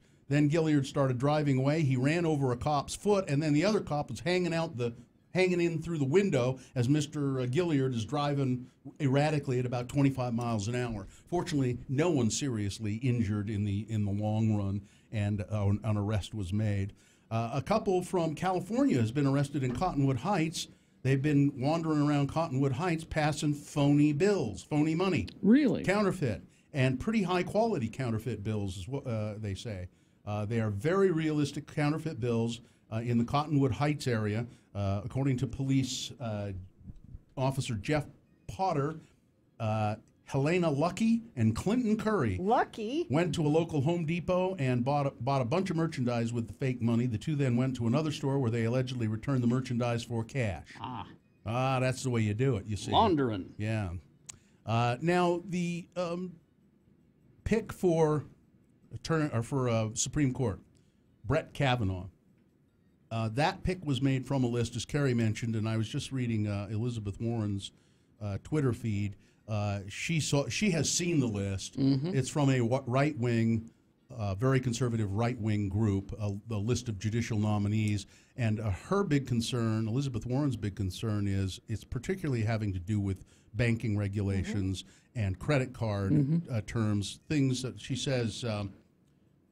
His short list was handpicked by right-wing corporate interests who want to capture the highest court in the land. Everything is at stake. You need to fight this. And she said she will certainly oppose Brett Kavanaugh. He's also written papers about how the president should not be charged with a crime while he's in office, or testify. Right. None of this matters. He'll get confirmed. There's not enough to get in the way of it. And there's still questions about Roe v. Wade. There's Roe v. Wade. There is his subservience to Trump on presidential exemption from legal prosecution. Second Amendment extremism, that is the gun guy, and general use of the courts to advance a conservative agenda. And then he's like a little puppy when he's around Donald Trump. Apparently. Whatever you say. Now he's been doing this for a long time. He's written a lot of opinions. He's got about 300 of them. And so I'm hoping that Cory Booker and those guys can go through all of these opinions and find some stuff. They don't have enough votes to stop it from happening. It doesn't matter. Well, we got Ron Paul. Okay, good. Rand Paul? Rand Paul, sorry.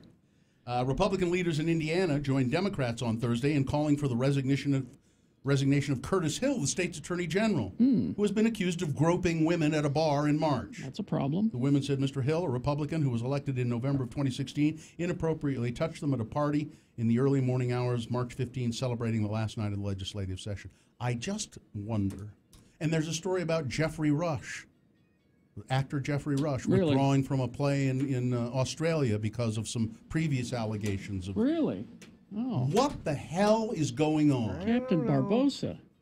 Yeah, he's a brilliant actor. Terrific. What the hell? Oh.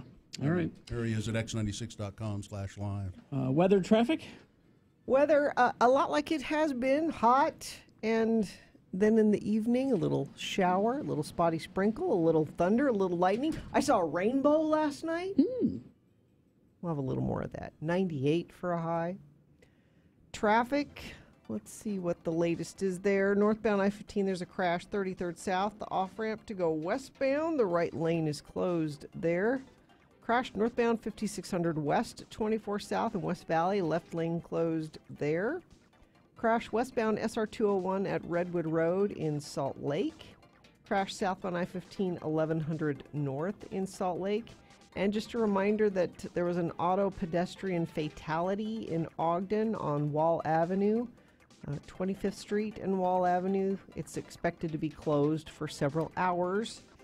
That's traffic. If you've been hurt in a car accident, call Benson & Benson. You deserve lawyers with experience that will fight hard to get the money you deserve. Benson & Benson, 801-889-1644. All right, here's Boehner candidate number 3. The Denver deputies weren't sick, but they were sick. Dozens of, that's not it. Two Denver sheriff's deputies are being disciplined after they called in sick while they were on a trip to Las Vegas last summer. So they said, we can't come to work. And then they went to Las Vegas. Photos posted on social media show deputies Daniel Trujillo they are. And Diego Villapando Hernandez. I don't know, they look kind of sick. In a group, yeah, man, they are sick. In a group of people in Las Vegas. The day that they called in sick, according to records, Villapando Hernandez worked on the department's Saturday work program. He called in at midnight, causing the work program to be canceled that day. The cancellation of the program forced another employee to take over and just made a mess in the Denver. But these are, cops. They're supposed to be honest. But they called in sick so they could go party in Las Vegas. These Denver deputies weren't sick, but they were sick. Let's review the first two and vote. Boehner candidate number 1. Them muggers really mugged me. A man in India says that this metal cup that was removed from his anus was put there by muggers. Sure. Boehner candidate number 2. How hard is it to just kind of follow the law? Pawn shops here in the Salt Lake area, they did an undercover sting at the Attorney General's office, and they found items in the pawn shop still in their original packaging, and some even had store security tags on them still. And Boehner can't, which shows you how effective those store security tags are, by the way. I guess. And Boehner candidate number 3, these deputies weren't sick, but they were sick. All right, here we go. This is round 1 of your Boehner voting. You've got to decide, of these 3 candidates, which one is the true contender? Which one deserves to go forward and represent round 1 in Boehner fight and get that chance to be Boehner of the day? If it wins here, it goes up against the winner of round 2. We'll do that at 8:20 with 3 new candidates. And we'll take the 2 winners, and there you go. That's Boehner fight at 9:20. One of them will be Boehner of the day. So pick your contender. 1, 2, or 3. Remember your candidate number. Put that number in the message of a text. Text that to 33986.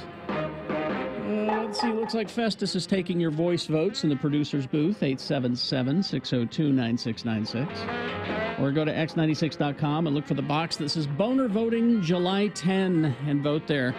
Less than 300 seconds, though. Let's go. Round 1. X96 gives you a 1-hour nonstop music wingding with John Smith right after Radio from Hell.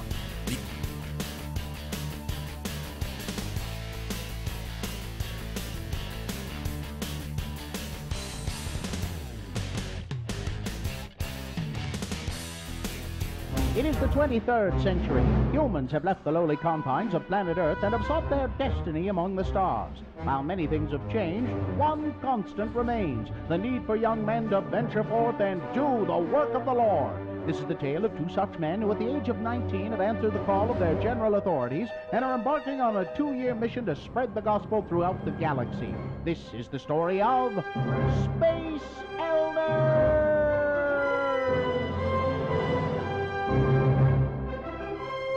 Once again, we join our missionaries as they orbit a small planet.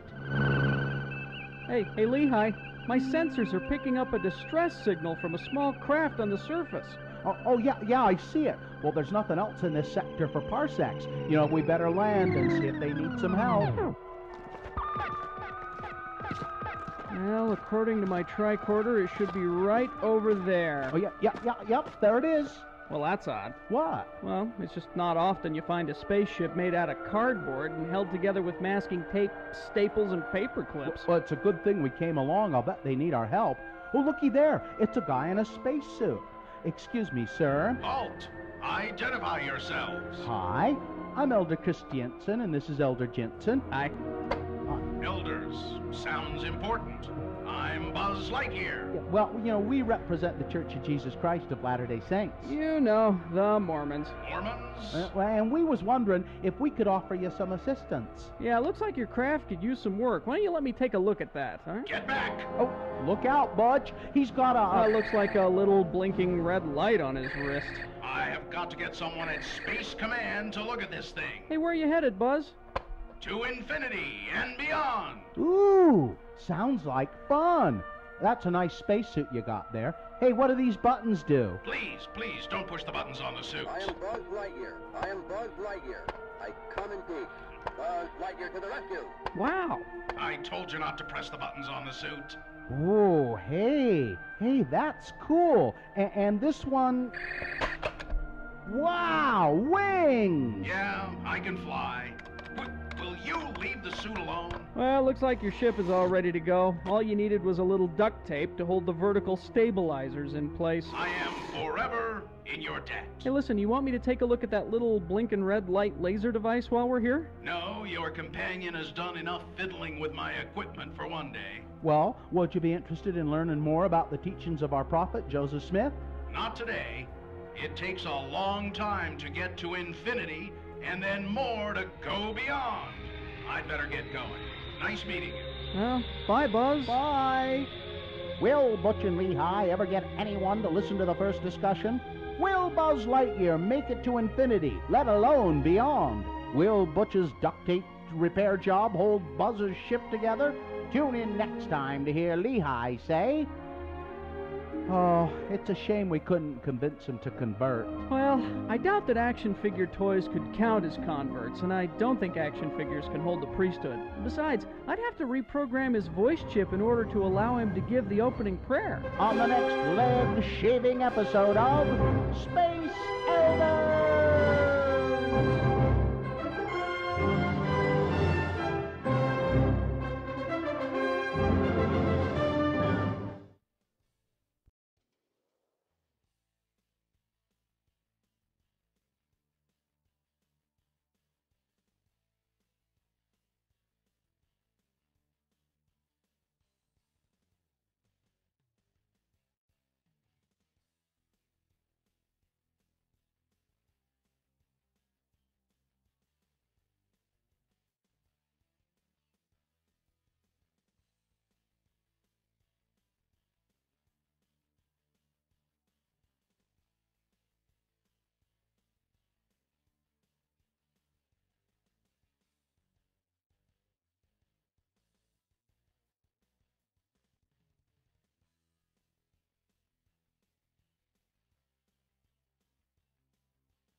Yo from Hell on X96.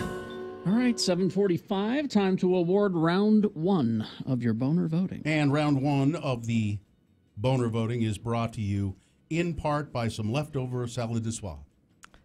It can't be better the second day. It's not. It actually, salads in general don't hold up No. well, but that one holds up really quite well. It's not better, but it's okay. And it wouldn't be Tuesday without live bluegrass on the patio at Gracie's. Don't miss their Tuesday night bluegrass jam with Pixie and the Party Grass Boys at 7 p.m. Adults only. So we had boner candidate number You one. jumped the gun. It happens to everybody. Oh, It's listen, okay.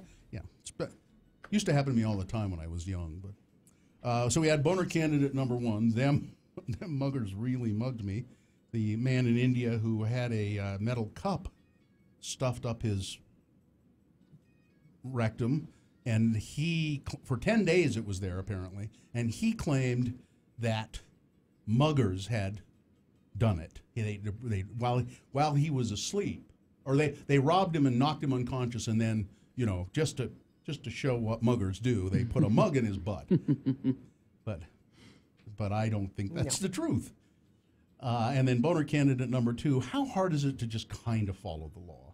These pawn shops, local pawn shops, who have been receiving merchandise from people and taking it in, and they're fencing stolen stuff. Yeah. Stuff that has security tags still on it. Come on, you guys.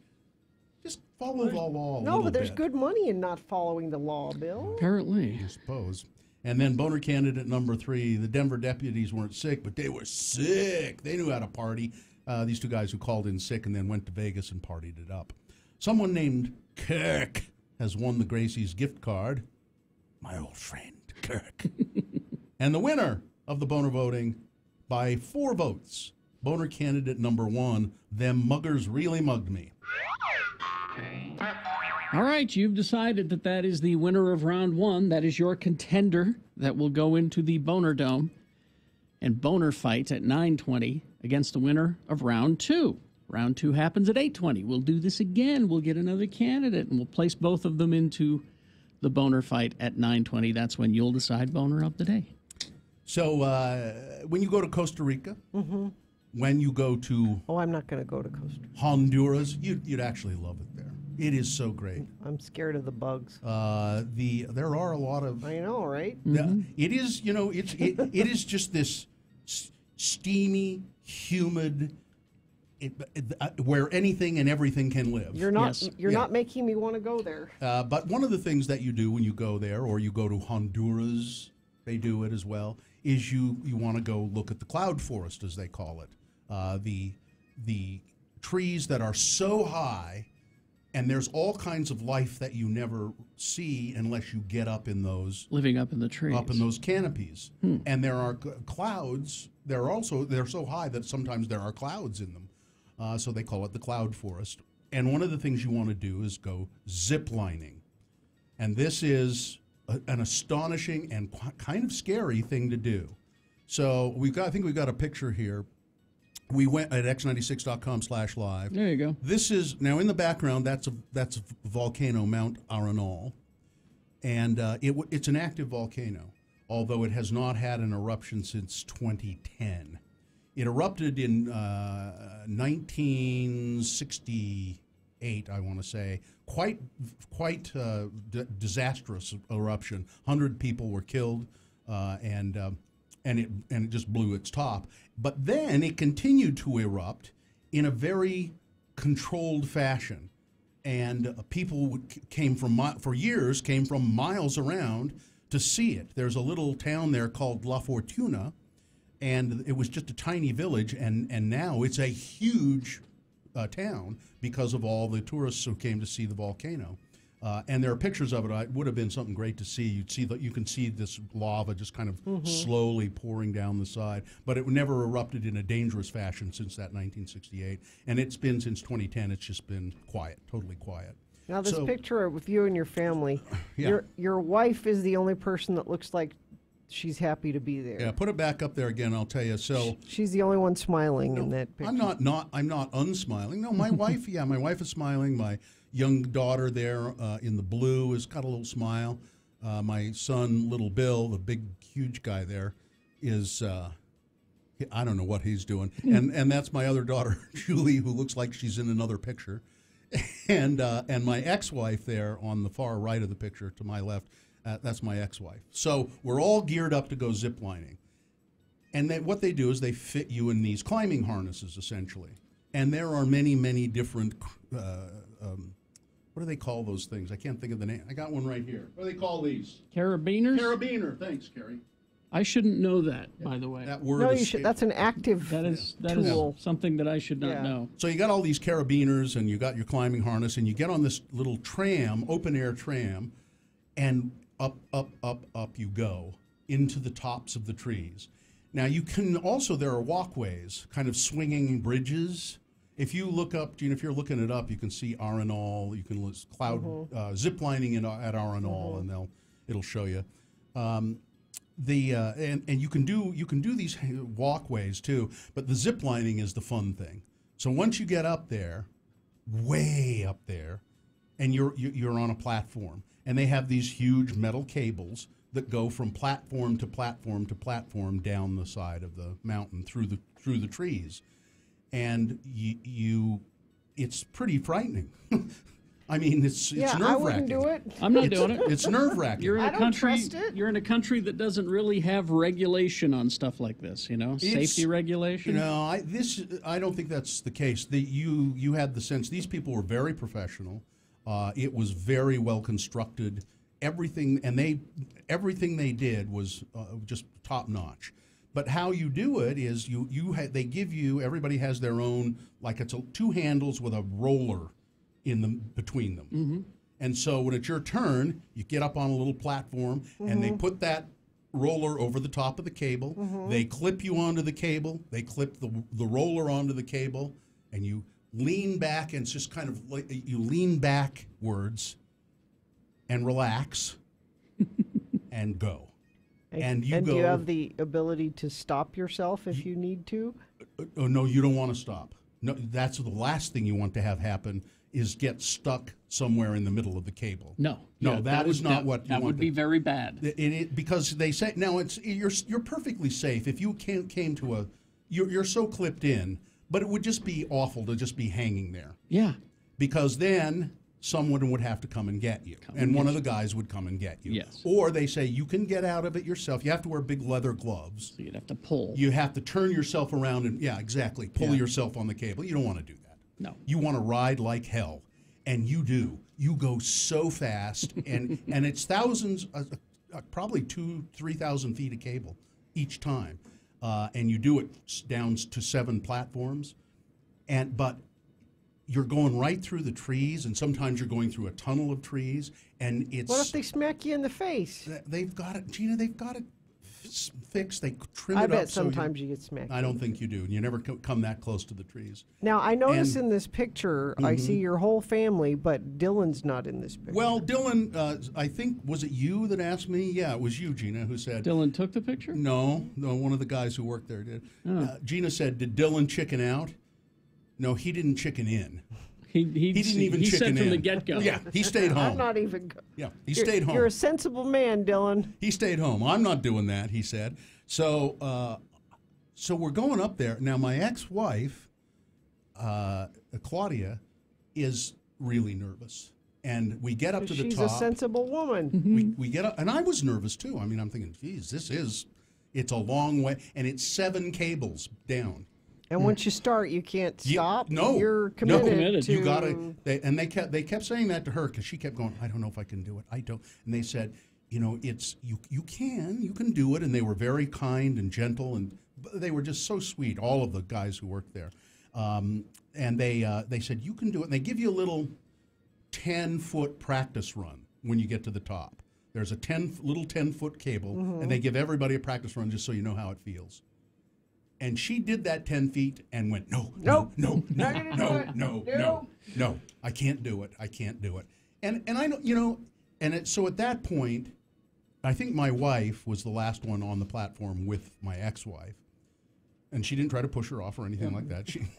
She said, you probably are. You are right. You shouldn't do this. You shouldn't do it. Because if you're that scared, and I saw her face was white. Yeah. You know, and she said, Good for her for getting that far with it, though. Sure. Because I wouldn't have even done that. You would have pulled a Dylan. Yep. Yeah. I would have pulled I'm a staying Dylan. home. But it was incredible fun. Now here's I'll just and yeah, what do you got? Well, just a newlywed Israeli couple on their honeymoon collided while ziplining in Honduras, leaving the husband dead and the wife seriously injured. Ziplining on the treetops in Rotan. Yeah. She got halfway down the cable got stuck. Her husband came gliding down from behind, slammed into her. I don't see now. I don't know. Here's how that happened. No, nobody got stuck while we were doing it, but the guys at the top, they are very cognizant of when a person who's gone in front of you has made it to the next platform. They have little walkie-talkies, and and they know. So here's what happened. She didn't make it to the platform, obviously. Now, the guy who was controlling him at the start probably didn't say go or anything. He's saying, we better wait, and the guy just went anyway. Because, I mean, there's nothing to stop you other than common sense. Don't go until they say to go. So he either didn't hear it or misheard it, or he just went on his own, and that's how the accident happened. It's great fun, though. Crash northbound Redwood Road at Cedar Fort Road in Saratoga Springs. The cars are on the right shoulder, adding to delays in that area. Fender bender on the exit ramp from I-15 northbound to go west on 33rd South. The left shoulder is blocked.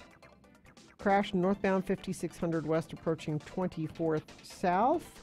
And Wall Avenue in Ogden.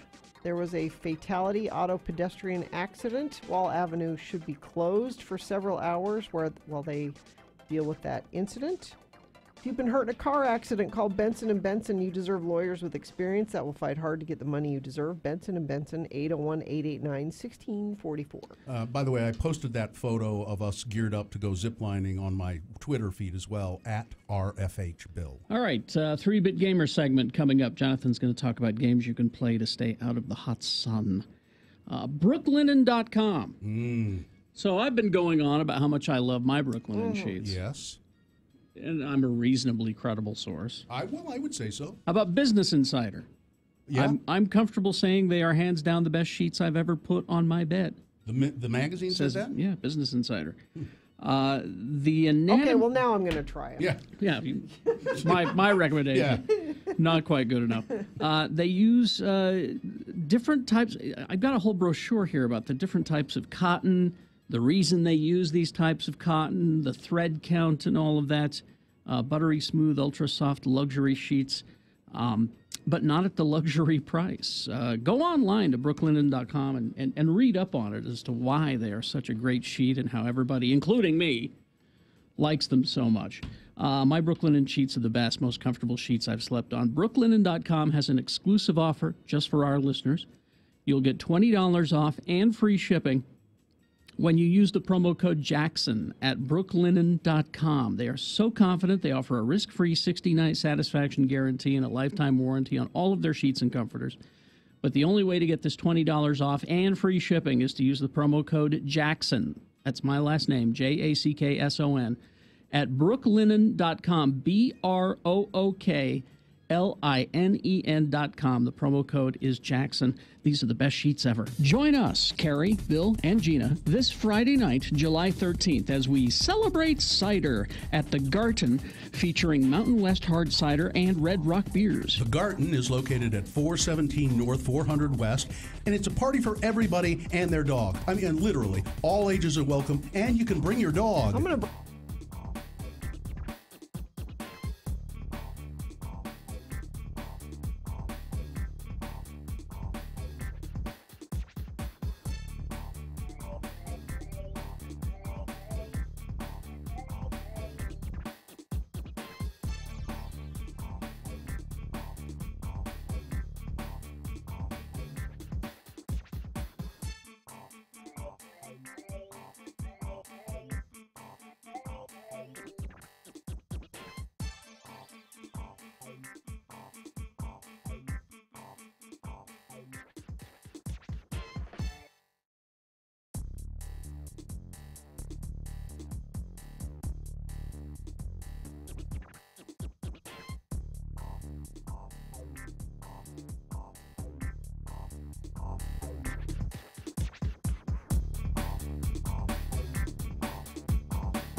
Let's join Carrie and Bill at the Acme Broadcasting Company party at Rockport Reservoir.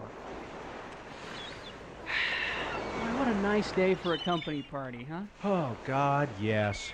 I mean, it's just beautiful up here. And you know, we deserve this, don't we? I think that everybody on the staff deserves a nice party like this. I mean, we've all worked so hard to get this station to show in the ratings. Yeah. Showing up in the top 35 stations ain't that easy either. Nope. Hey, look at everybody down there on the beach by the picnic table. You know, we ought to hike down there. No, we can get a much better shot at all of them with our paintball guns from up here. Huh. Now look at Mario there. I'll bet you I can knock that beer right out of his hand.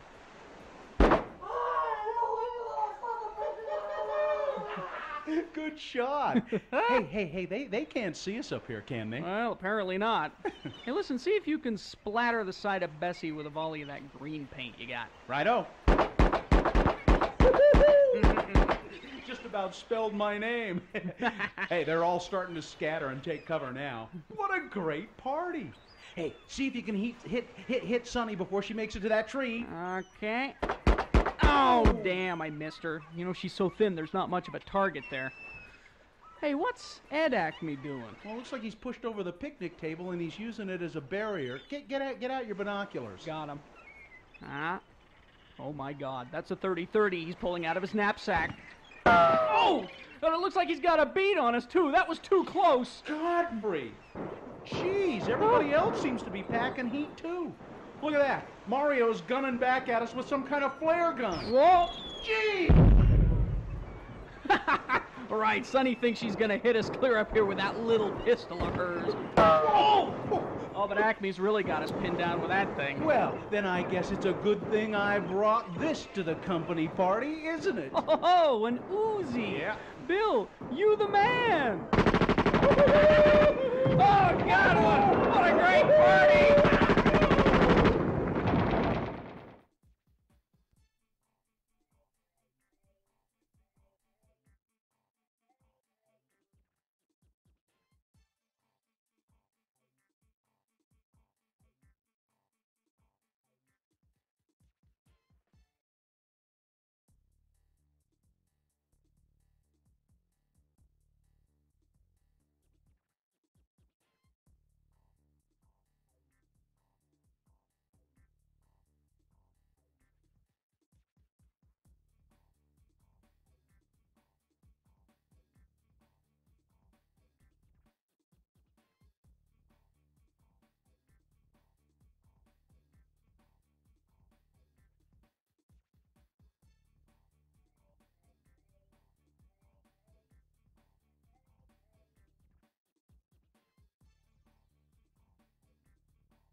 Longest running morning show in Utah.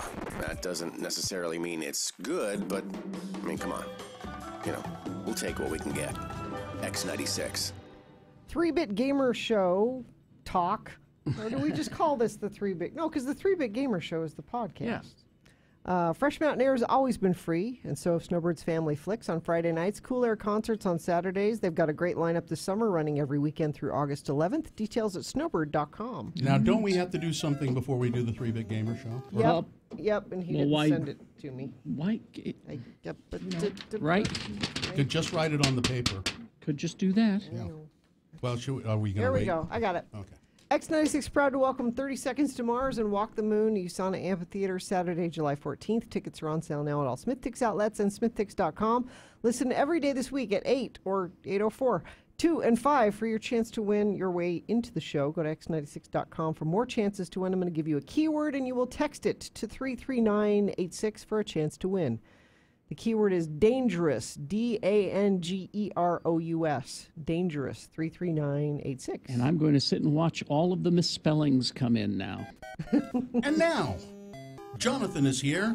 Hey, guys. He's one of the hosts of the 3-Bit Gamer podcast. Yes, sure. And it's a new episode right now? Yes, should be up today. What will you be discussing? Today? God, we were talking about Gaming Con. Gaming Con. Yeah. Which just happened. Yeah. Well, yeah, we just recorded it last night, so I was like, wait, what?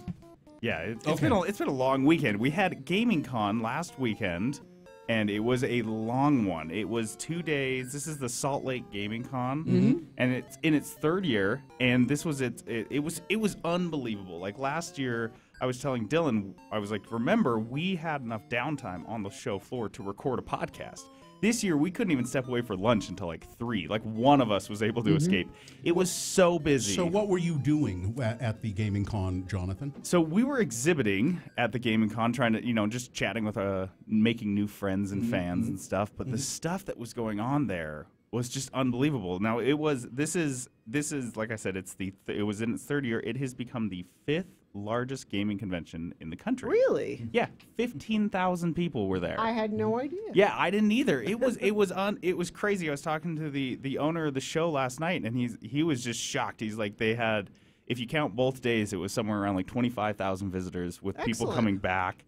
Yeah, so it was super busy. They had all sorts of stuff. They had like this massive pinball display. See, that's what I wanted to make it out for, but I got too busy and I couldn't make it. It was crazy, and there's something that I feel like deep seated when you can play an arcade game for free as much as you want, and so they had like, I think dozens, I would say like close to 100 pinball machines, all unique, cool ones, like some strange ones that had never actually seen, like the public's had never seen before. There was this weird, like it was a Pirates of the Caribbean one, but they were like, no one's ever played this before because it was like a demo machine or something they never made. Really cool. And then there were some older ones from the 50s, really old tech. The ones without the the fancy lights and where stuff. they don't even have flippers. Yeah, I used to play those at the Troc how do you in Ogden. do it You have to jiggle the machine a little bit, but it'll still tilt. But up at the Troc in Ogden, they had 2 of those nickel machines, and you get balls to fall in the holes in certain ways, and then they'd give you money.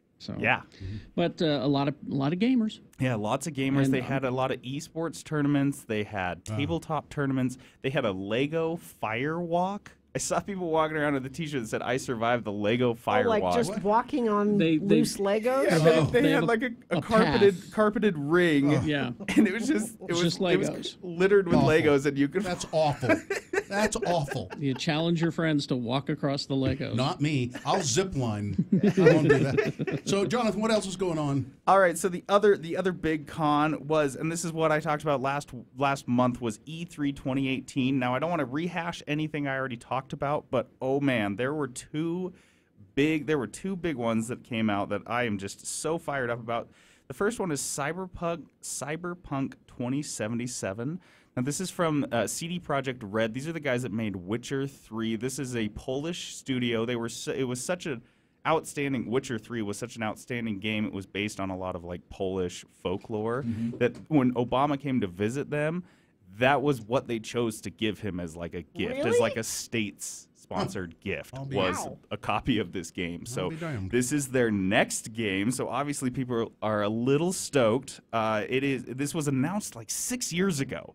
So we've been like, it was like announced, and there was like a teaser a year later, and then we haven't seen anything. So when they roll this thing out, this is a cyberpunk role-playing game set in the fictional Night City in like this free republic of California, which is, it's not like a republic. I don't think it's more of just like a capitalist, like run rampant city, and it's set in like 2077, and you've got all sorts of futuristic weapons, body modifications. You can put blades on your arms that like let you climb buildings. Well, I'm for that. I'm not going to play any of the audio. I'm concerned about language. It looks like there might be. So. I didn't scan it. I didn't check it, but it looks.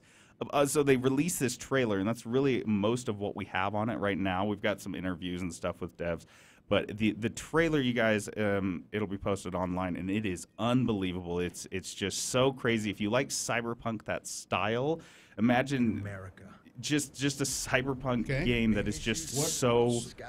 So before we run out of time, Jonathan. Okay, last one from E3 was Elder Scrolls 6. If you're familiar with the Skyrim series, we had no clue that they were releasing a new game. No idea, no hints whatsoever. The company line has been no new Skyrim game, and this is Elder Scrolls 6 was just announced. They rolled a 37-second trailer that had nothing in it, no details, just basically sweeping over a landscape. You're flying and people over a have landscape. gone ballistic picking this thing apart. 37 seconds, that's all it takes Take for a the look internet. at it. It's like a movie. Yeah, it's amazing. I mean, you look at the graphics on there. It's like a movie. Yeah, and so here we go. Another Skyrim game. A lot of people are going to lose their jobs. Jonathan, what is gaming disorder? Well, these were just extra things if we had time. Well, we have a little time, don't we? Can you diagnose? I'll give it the super disorder? quick skinny. Yes, apparently, according to the WHO, the World Health Organization, gaming disorder, that is when you're gaming so much that it's causing detriment to the other activities in your life, and it's disturbing your sleep patterns and causing physical effects. So essentially me. Yeah. Right. So I think this classification is a bit of a stretch. They're putting in the same categories like gambling addiction or drug addictions, but it's such a broad definition. You could apply it to anything. Like, oh, you have a running addiction, you have an exercising addiction instead of I have a sitting addiction. Yeah, exactly. But a lot of these things, like a lot of these symptoms, or the reason you're playing so many games is because of another thing, like you have depression. And so if you say, oh, well, he just has gaming disorder, you miss the depression diagnosis, which is super dangerous because then you've missed a. So you disagree with the World Health Organization? A lot of people do. How about you, Jonathan? I disagree. Okay. I disagree. Not asking my about voice a lot of people. My voice is important. Asking I promise. about you. All right, Jonathan. Thank you. In-depth gaming talk. Yes, sir. 3-Bit Gamer Show, and you can go to iTunes or wherever. Google Play or 3bitgamershow.com. Okay. Thanks, All right. guys. Thank you very much, And Gina. it was a good idea to not have the coffee. Yes. I think so. Do we have traffic? We do. A crash on I-80 westbound at 5th East in South Salt Lake is blocking the center and right lanes. Traffic is backed to 12th East and growing. Use caution and plan for delays in that area. It's a multi-vehicle crash, so causing major problems there. Crash southbound I-15 near Hillfield Road in Layton. All lanes of travel are blocked except the right lane. Crash northbound Redwood Road at the Cedar Fort Road in Saratoga Springs. Cars are on the right shoulder, adding to the delays in that area. And once again, there was a auto pedestrian fatality on Wall Avenue in Ogden. 25th Street, Wall Avenue, I believe, is still closed. They said it will take them some time to deal with that incident this morning. That's traffic. All right. We've got Boehner's round 2 coming up in just a second. Here are the candidates. Number 1, listen, the administration wants to stress, these are fun bags, not feed bags. Number 2, this is the end, my friend, my only friend, the end. And Boehner candidate number 3, anybody got a light? All right. We got Boehner's round 2, big boy news all coming up. Jonathan talked about Gaming Con, and there's a lot of video games there, but they are also, and more, tabletop games at Gaming Con. And I know Haster Games was there.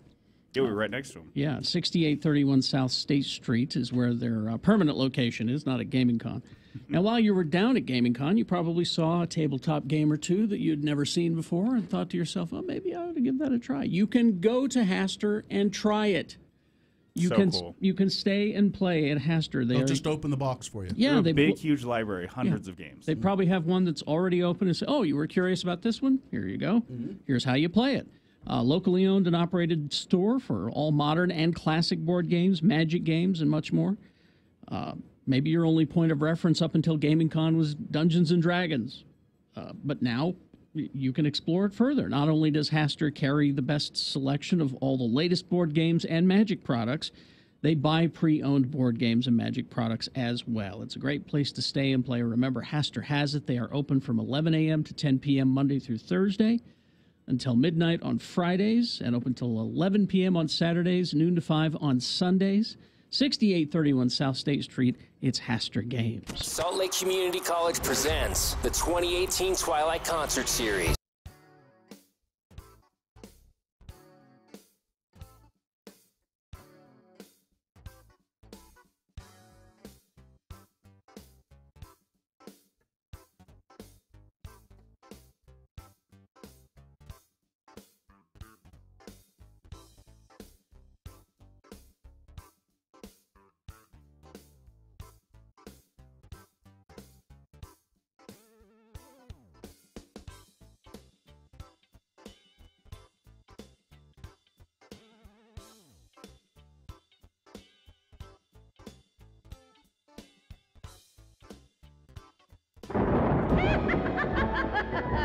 Hello there, kiddies. It's me, your old friend, the bookkeeper. And since this is tax season, I knew you'd be dying to hear another tale from the big ledger. Today's story is about a young working woman who has some rather unusual ideas about filing her taxes. Let's have a listen, shall we? Come on in, Miss Trixie, isn't it? Whatever you want it to be, sugar. I was finalizing your return, and I came across some items which the IRS might have some questions about. Well, I filled out the forms the best I could. What more do you need to know? You've listed your occupation here as working girl. Well, we all work. Could you be a little more specific? Well, I thought it seemed a bit more polite than prostitute. Yeah. I suppose you could change it to hooker, streetwalker, hoe, escort, chicken rancher, whichever's more correct. Chicken rancher? Well, I'm pretty good at raising cows. No! I think that escort might not flag it on it. We'll go with that. Okay. Now, you've listed $8,000 in advertising expenses. This seems a bit excessive. Well, in my business, you can't make any money if you don't get noticed. So I got these. 38 double Ds. What do you think? They are very nice. You could put those away now. But advertising? Well, they sure stop traffic. Well, why don't we list them as capital assets? Then you can depreciate them over time. Okay. What about this $25,000 for office improvements? Didn't you say you were a prostitute? What office? Well, I had to have a new lamp post put in. You know, the old one did a lousy job of showing off my new capital assets. We'll come back to that. $12,000 in office supplies? Condoms. Oh, well, that offers all the questions I have. Do you realize, Miss Trixie, that you could increase the amount of your return if you had your pimp set up a 401k plan for you? Hey, that's a great idea. There you have it, creeps. Another great tale from our ledger. Our working girl sure seems to know the tricks of the trade. Remember, keep good records, or you'll end up paying the IRS to screw you.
Be a part of the Radio from Hell show on X96. Call 877-602-9696 or text us at 33986. Message and data rates apply. Remember that information. You're going to need it to vote for round 2 of your boners. Here we go. 3 news stories that are examples of bad, stupid, or funny human behavior. You'll listen to them all, and you'll decide of these 3, which one is the worst. Remember, boner means mistake. Which one deserves to go forward to get that chance to become boner of the day? Yes, if it wins here, it must defeat the winner of round 1. That way we have 2 extremely qualified boner candidates to vie for boner of the day. Boner fight happens at 9:20. So, 2 candidates now, a third after the news. Once you've heard all 3, then you'll vote. One of you lucky random boner voters will receive a gift certificate to Fat Cats. Okay. All right, here we go. This is boner candidate number 1. Listen, the administration wants to stress these are fun bags, not feed bags. I don't get this at all. And apparently nobody gets this. Yeah, you do. The Trump administration's The Trump administration's aggressive attempts to water down an international resolution supporting breastfeeding goes against decades of advice by most medical organizations and public health experts. The American Academy of Pediatrics calls human breast milk the normative standard for infant feeding and recommends that mothers breastfeed their babies exclusively for at least 6 months. Breastfeeding is one of the most cost-effective interventions for improving maternal and child health, said Dr. George C. Benjamin, Executive Director of the American Public Health Association. The American College of Obstetricians and Gynecologists strongly support breastfeeding. They say evidence of benefits continues to mount. Global health experts say that in poor countries in particular, breastfeeding reduces diarrheal diseases, which can be fatal to babies. On Monday, President Trump sharply criticized a New York Times report that the United States had threatened trade sanctions and withdrawal of military aid to defeat a resolution at a United Nations Health Assembly that called on governments to protect, promote, and support breastfeeding and to limit misleading marketing of breast milk substitutes, formulas. Global health experts said the president's stance suggested a lack of knowledge about breastfeeding and the history of the marketing of powdered formula to poor women in developing countries. Powdered formulas mixed with unclean water is dangerous. The deaths of babies who have been fed infant formula led to a boycott starting in the 70s against the Nestle Corporation, which was a major formula producer, and just trying to sell as much of it as they could. They didn't care about the health. It's the lobby. It's big formula. Malnutrition and poverty are the precise settings where you absolutely need to breastfeed. The evidence is overwhelming, and yet it seems that the Trump administration is taking a stance against breastfeeding. It's inexplicable to me. Yeah. Boner candidate number 1. Listen, the administration just wants to stress these are fun bags, not feed bags. Here's boner candidate number 2. This is the end. My only friend, the end. Police have arrested 3 employees of a Georgia assisted living facility after they allegedly made a Snapchat video titled The End while in a room with a dying stroke victim. No, really? Man. Police arrested 19-year-old Lizeth Jocelyn Cervantes Ramirez, Jordan Lana Bruce, and Maya Janae Moss, who all face charges of exploiting an elderly and disabled person. The 3 women were employees of Bentley Senior Living in Jefferson, Georgia. They were supposed to be monitoring a 76-year-old woman until a hospice worker showed up. Instead, they ignored her and recorded the snap story, according to the paper, in which the victim does not appear. One of them was smoking a vape pen. They were using profanity and making obscene hand gestures at the camera. That's hideous. Another Bentley employee noticed what was happening and reported the 3 of them. Moss and Bruce were released on bond. The other one's still in jail. Boner candidate number 2. This is the end of my only friend, the end. Coming up in a moment, boner candidate number 3. Anybody got a light? I like that. It's a long song. I won't play it. No. All right.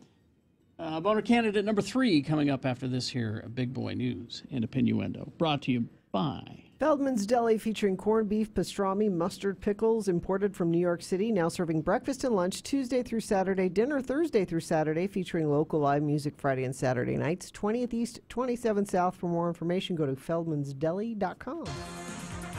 Well, one of my favorite places is Costco. Mm-hmm. But people are really pissed at Costco. What's the matter? They're changing up their food court menu. They're getting rid of the Polish dog. It's going off the menu to make space for new food items. They're not getting rid of the churro, are they? Where's your humanity, Costco? Well, keep the Polish dog. First, they came for the Polish dogs, No. Gina. Oh, yeah. So I should So stand that's up why for... you should stand up. Not everybody gets excited about pizza and hot dogs like I do, said Chief Executive W. Craig Jelinek at a shareholder meeting, according to the newspaper. He added, the menu constantly comes up in customer feedback. Jelinek mentioned the store's new healthy menu items like plant-based protein salads, acai bowls, and organic burgers. This new plant-based protein salad, I know that excites you, he reportedly said at the meeting, but it is healthy and actually it tastes pretty good if you like those kind of things. I tried it once. But please, please bring back the Polish dog, people are writing to Costco. I know that they're not healthy, but they're so good. They are delicious. I love Costco, but I don't eat at Costco anymore because the food, it tastes great, but it's not healthy. No. That chicken bake, which you've never tried. Never tried. You should try it once. It is absolutely delicious, and I think it has 325 grams of fat. I wouldn't be surprised. Now he's not going to try it. I might. It's delicious. You know what the hottest new ice cream flavor is this summer? Chicken bake? Well, for me, it's truffle kerfuffle, but Truffle kerfuffle? that's my new favorite. This is a column on Slate.com. The person writing this, Valerio Ferris, she's very good, or I don't know, says, I'm not one for pickles. I slide them off my hamburger and pass them to friends. I am, however, a fan of weird foods, strange combinations that shouldn't work. And so when my editor asked me to go try pickle-flavored ice cream at Lucky Pickle Dumpling Company, a restaurant in Manhattan, I went, threw aside my aversion for pickles, tried the pickle ice cream. It is absolutely stunningly good, says this columnist. You might be surprised, but I would try that. You would. It sounds kind of good, doesn't it? I like pickled potato chips and pickled. Yeah. Yeah. I'd try it. I'd give it a try. She went into, or he, Mr. Ferris, Ms. Ferris, went in and said, I want to try your pickle soft serve. And it is. Oh, it's soft serve? It is a soft serve ice cream. I don't know. I mean, I prefer a regular. I like a soft serve. Now I'm craving a soft serve cone. Well, Friday night, the food truck, Normal Ice Cream is there, and they have soft serve. It's a local company. Okay, I will. They're very good. So coming, and here, just another food story here. I don't know why I've got these stacked up here. Then we'll move on to some other serious news. Coming to a grocery store near you. I'm not going to do the story. Never mind. Let's move on to something else. I'll save that for later. I need to sort a couple of things out. So, in the Boehner file, yes, I have said I'm going to stop putting Boehner candidates about Donald. I never did any Donald Trump Boehners. Now, I mean, you could say there's adjacent. We could do a whole round. Yeah, every day. Now, you might say that the administration opposing the breastfeeding thing is a Donald Trump, but it's sort of. But no. And then I said there are too many racist stories about racism, and so I'm not going to do those anymore. But just listen, I'm going to run through these quickly. A prosecutor in Southern California has been placed on leave while his office investigates what officials said were discriminatory comments he posted on social media that took aim at Representative Maxine Waters, who is a woman of color, if you don't know, Michelle Obama, Mexican immigrants, and a person who was killed in a police shooting. In a Facebook comment, the prosecutor, Deputy District Attorney Michael Salem, used derogatory terms to describe Ms. Waters, including a vulgar term for a part of the female anatomy. I know what that is. I guess you can guess what that one is. Mused that one would think someone would have shot her by now. This is Yeah. a prosecutor. Yeah. An attorney. Elected official. He talked about a shooting that the police shot some young kid in the town, and he said the kid deserved it, and then made comments about Michelle Obama. He showed a photo of her holding it was a Photoshop thing of her holding a lewd sign of some sort. And, the Mexican word of the day, hide. That's a prosecutor in California doing those things. An Oregon state lawmaker said this week that she was reported to police as a suspicious person who might be a burglar while she was talking to constituents in Portland. She is a woman of color. She was knocking on doors and talking to her constituents, and somebody reported her to the police. Here's the story of a grandfather in Los Angeles, Mr. Rodolfo Rodriguez, who was beaten with a cinder block because he's Mexican. He's 92. People beat him with a cinder block and said, "Get back to your own country." Here's the story of a black man wearing socks in a swimming pool. I don't know why, but that got the apartment manager, a white woman, to call the police on him. For socks? Because he's a black man wearing socks in a swimming pool. That ain't right. Here's the story. I'm not going to do any more. But that's why you could keep going. Yeah, but that's why I don't put these in the Boehner candidates anymore. The end is nigh, probably, and there is a new blood test that can tell you that. Ooh. The test draws on 9 biomarkers found in the blood that can be used to calculate the biological age of your body. Oh. So not your actual yearly age. Your yearly age, but If you've been hard on yourself. Someone like Gina, she's probably biologically about 84.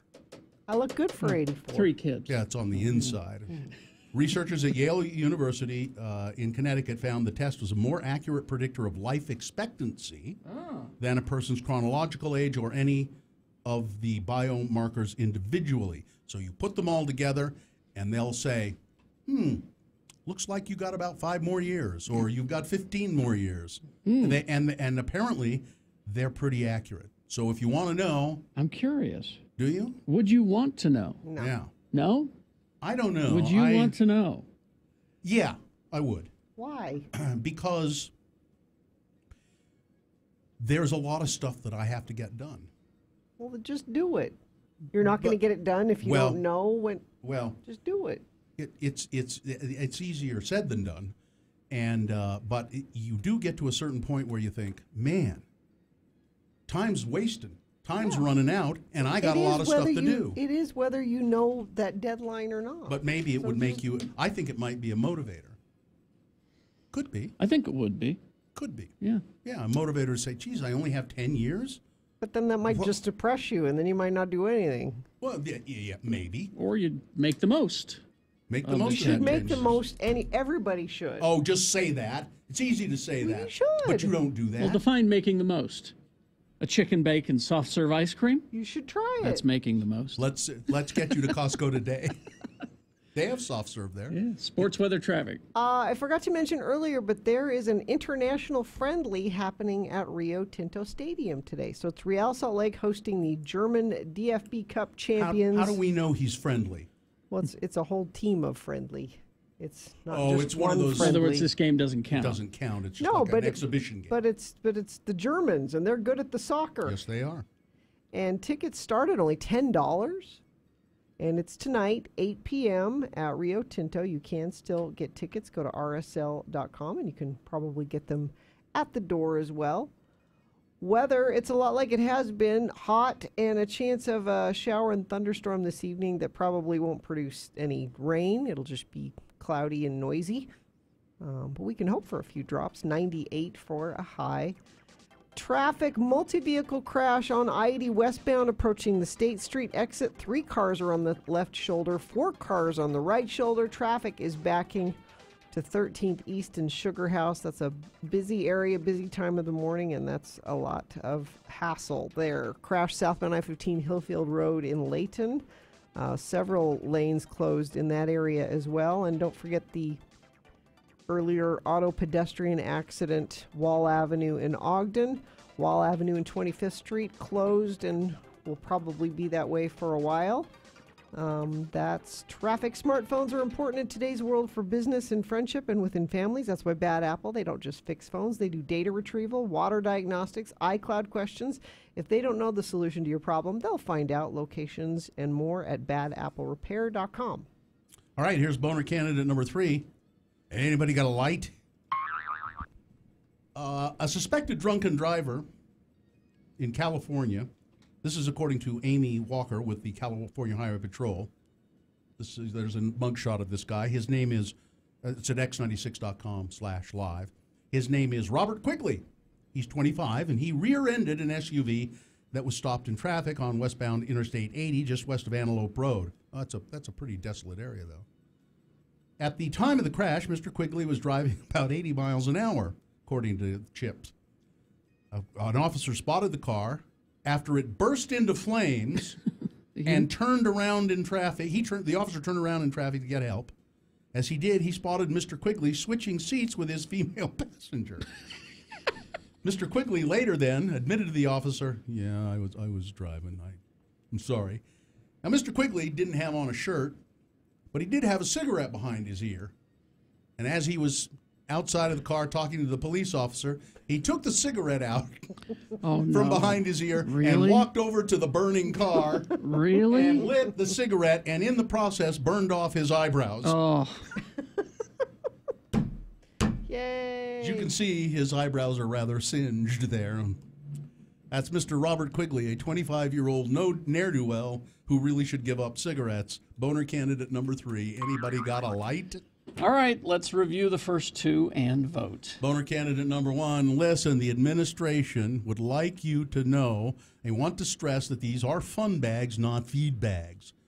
The Trump administration's stance on criticizing breastfeeding is baffling medical experts. They just don't, and it probably has something to do with money from some formula producing. Absolutely. I guarantee there's a lobbyist involved. That's Boner candidate number 1. Boner candidate number 2. This is The End, my only friend, The End. Workers in care of a dying stroke victim accused of making a Snapchat video that they titled The End. And Boner candidate number 3. Anybody got a light? All right, this is round 2 of your Boner voting. You've got to decide of these 3 candidates which one is the worst. Which one is the most deserving to go forward to Boner Fight and get that chance to be Boner of the Day? Pick your contender. 1, 2, or 3. Remember the candidate number you think should win this round? And put that number in the message of a text. Text that to 33986. Easy.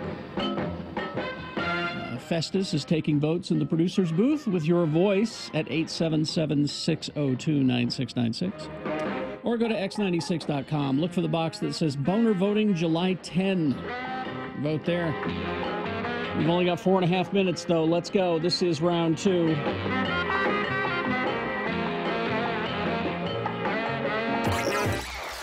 Stay tuned for a 1-hour nonstop music wingding right after Radio from Hell on X96.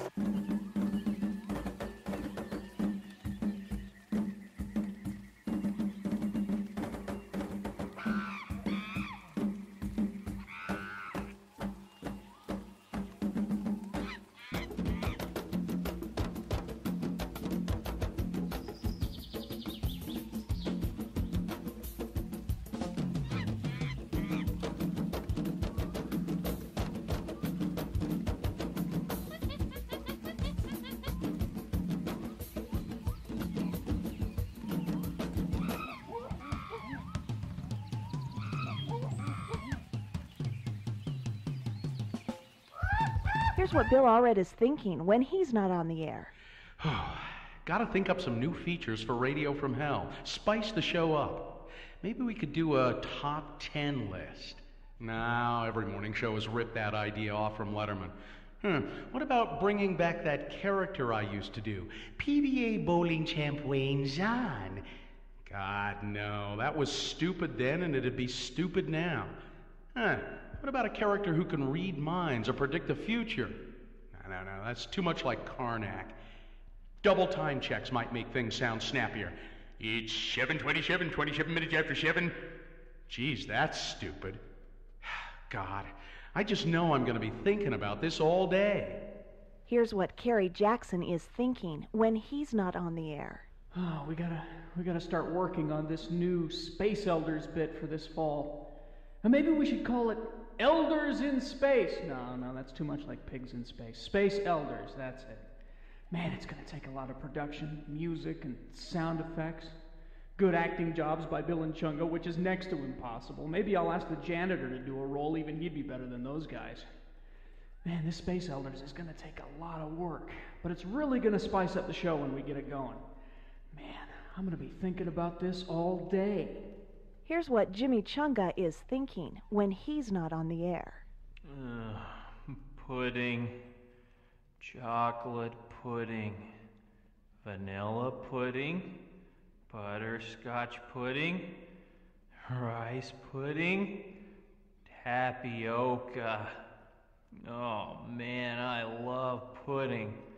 Jello pudding pops, chocolate and vanilla pudding swirled together. Oh, pudding. P-U-D-D-I-D.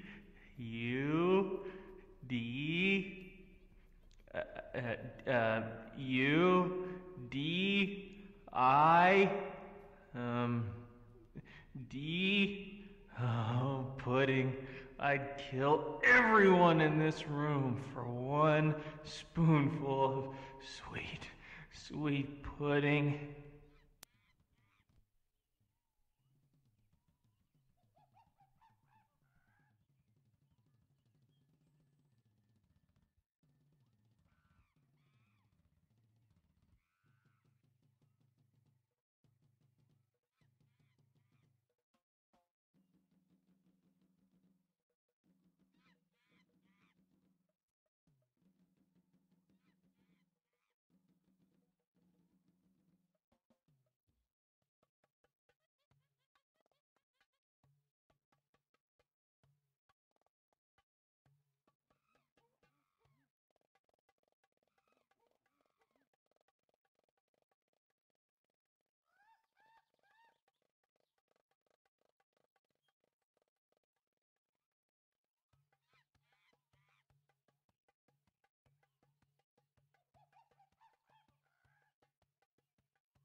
Round 2 of your Boehner voting. And round 2 of the Boehner voting is brought to you in part by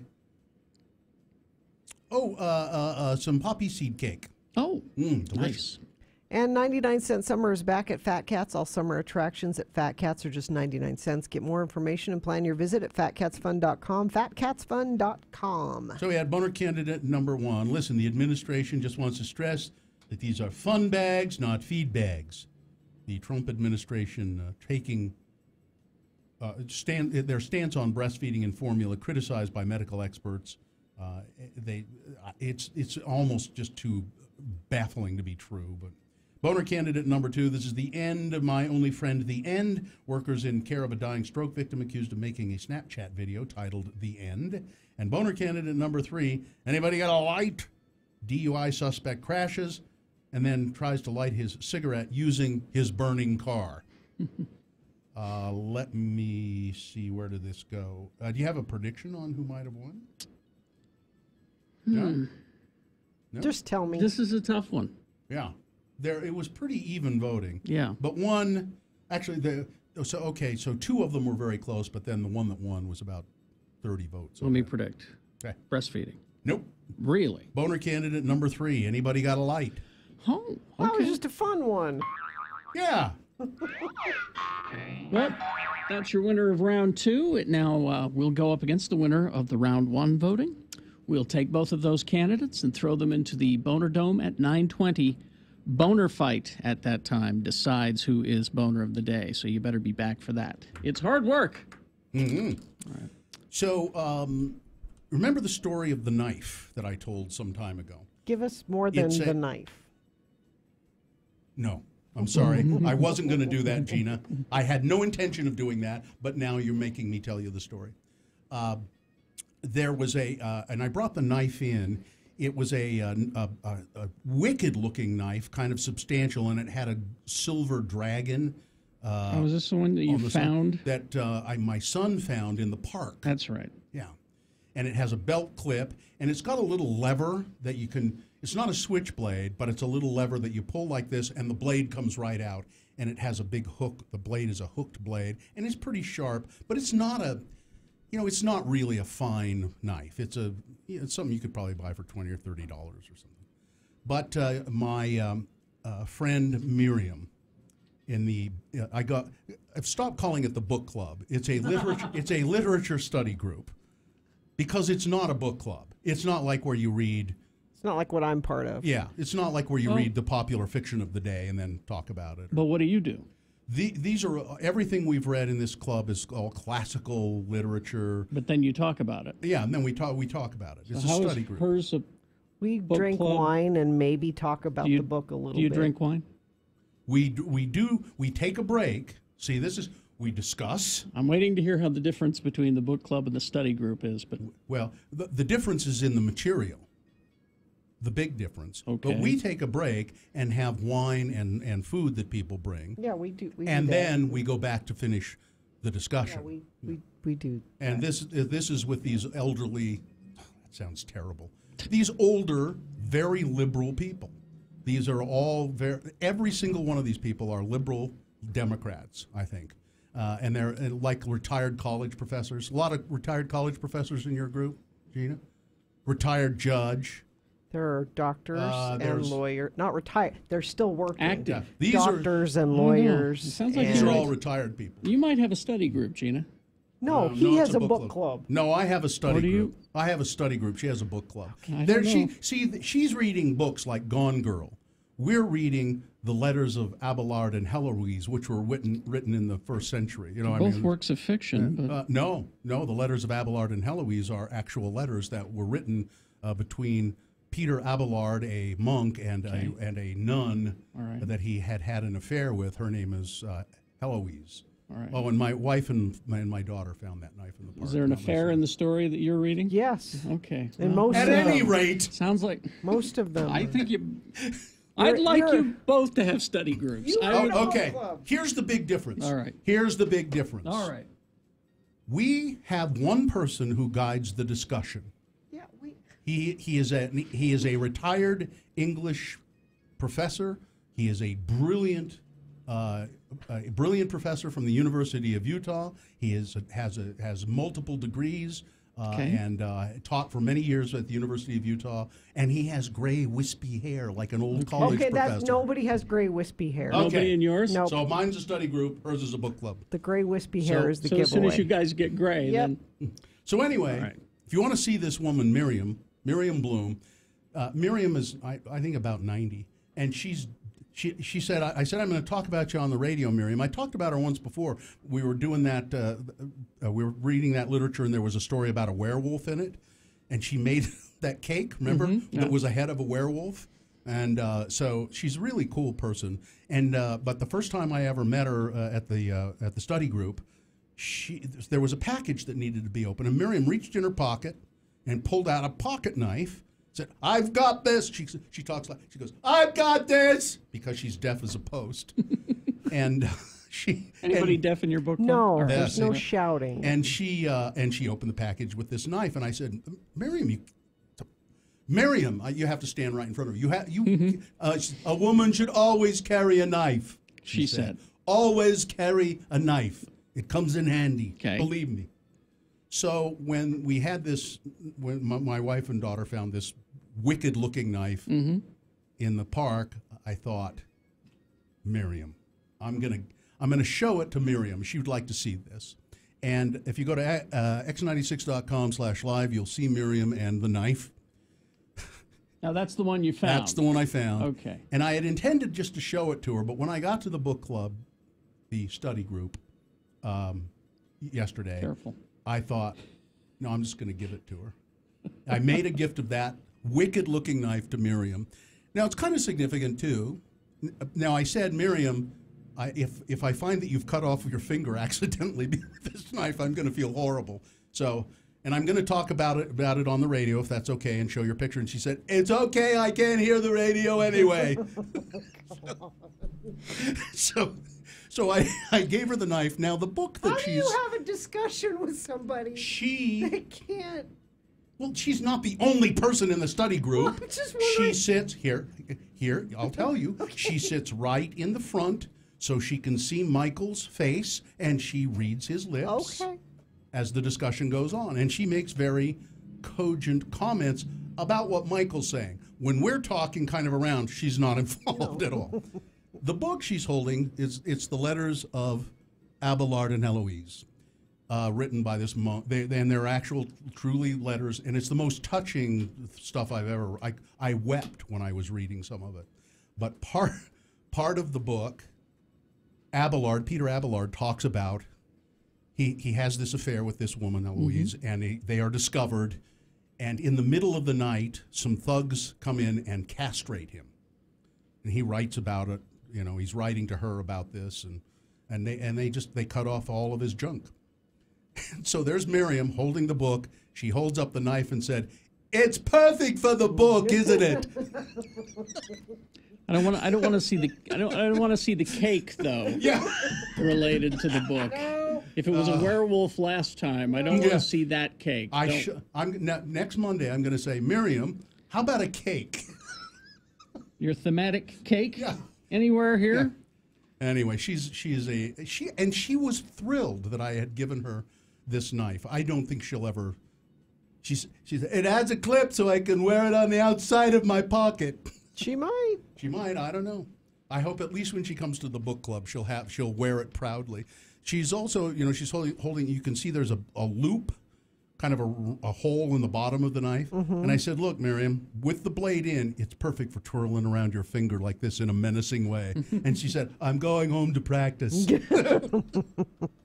She's great. It's a great group of people. Really, really, they're all. I think they're all older than I am, and they're very fun to hang out with. Okay, now and I don't know what to call it. Comic books and tater tots, essentially, and vodka. I don't know if that's it's a book club. Is that a book club or a study group? No. Well, it depends on what you do. Does anybody have tufts of gray hair? What do you do? I have some. The gray hair has nothing to do with it's the only difference I've seen so far. It is a led discussion. So was ours. By an actual professor, not somebody in the neighborhood. These are professional women, doctors, lawyers, professors. Any of them literature professors? Nobody. Yeah. Oh, I'm sorry. My sister Carrie is a. No, she doesn't. She has count. a master's degree in reading. Reading. My sister has a master's degree in reading. She is a reading specialist. She's a special education reading specialist. She has a master's degree. Has nothing to do with in literature. Wait, I'm sorry. Reading has nothing to do with literature? No, having a master's degree in remedial reading has nothing to do with literature. She wouldn't know Abelard and Eloise if it bit her on the butt. This is a study. And she wouldn't know Jack Kirby or Steve Ditko. That's right. If it bit her on the butt. So I have a study group now. Good for you, Carrie. Stand up proud. I have a study group now. It's a study group. All right. Traffic, you want that after all this? Crash southbound Mountain View corridor at 78 South. Cars are on the left shoulder. Let's see. Northbound I-15 Bangor Highway. There was an accident, but it has been moved out of traffic, still causing a little residual slowing there. Multiple vehicle crash. I-80 westbound approaching the State Street exit. Traffic is backing into Sugar House, 13th East there. That's traffic. Fresh Mountain Air has always been free, so have Snowbird's Family Flicks on Friday nights and Cool Air concerts on Saturdays. They've got a great lineup this summer, running every weekend through August 11th. Details at snowbird.com. Tuesday Tunes with Todd is next. Got to tell you about Excel Automotive Repair. Oh, I got to go see him. What's the deal? The Pilot, the Honda Pilot, is way overdue for like an oil change and that kind of stuff. So now they do basic maintenance like that. But also, if something is really wrong with your car, you want to trust the mechanics you send it to. You know they're not going to overcharge you and that they're going to fix it the right way. Excel Automotive has done that for all of us. They are really excellent auto mechanics. Steve and Richard and Kip, they specialize in they'll do any kind of They a car. can do any kind of car. You know, they're really good with Hondas, Toyotas, Nissans, Mazdas, as well as Hyundai, Saturn. If you still have a Saturn, they're really good. Yeah, and that's, Steve, I think it was Steve and Richard both were Saturn mechanics. Originally. Originally. They'll give you an honest diagnosis of the mechanical issue. They don't upsell you. No matter what car trouble you're having, Excel Automotive Repair's aim was to fix it and get you back on the road, save you some money. Dealership quality service and local prices. They are great. They're on the corner of 33rd South and 3rd East. It's Excel Automotive Repair. Here at X96, we're not going to pretend that we're the smartest people in the room.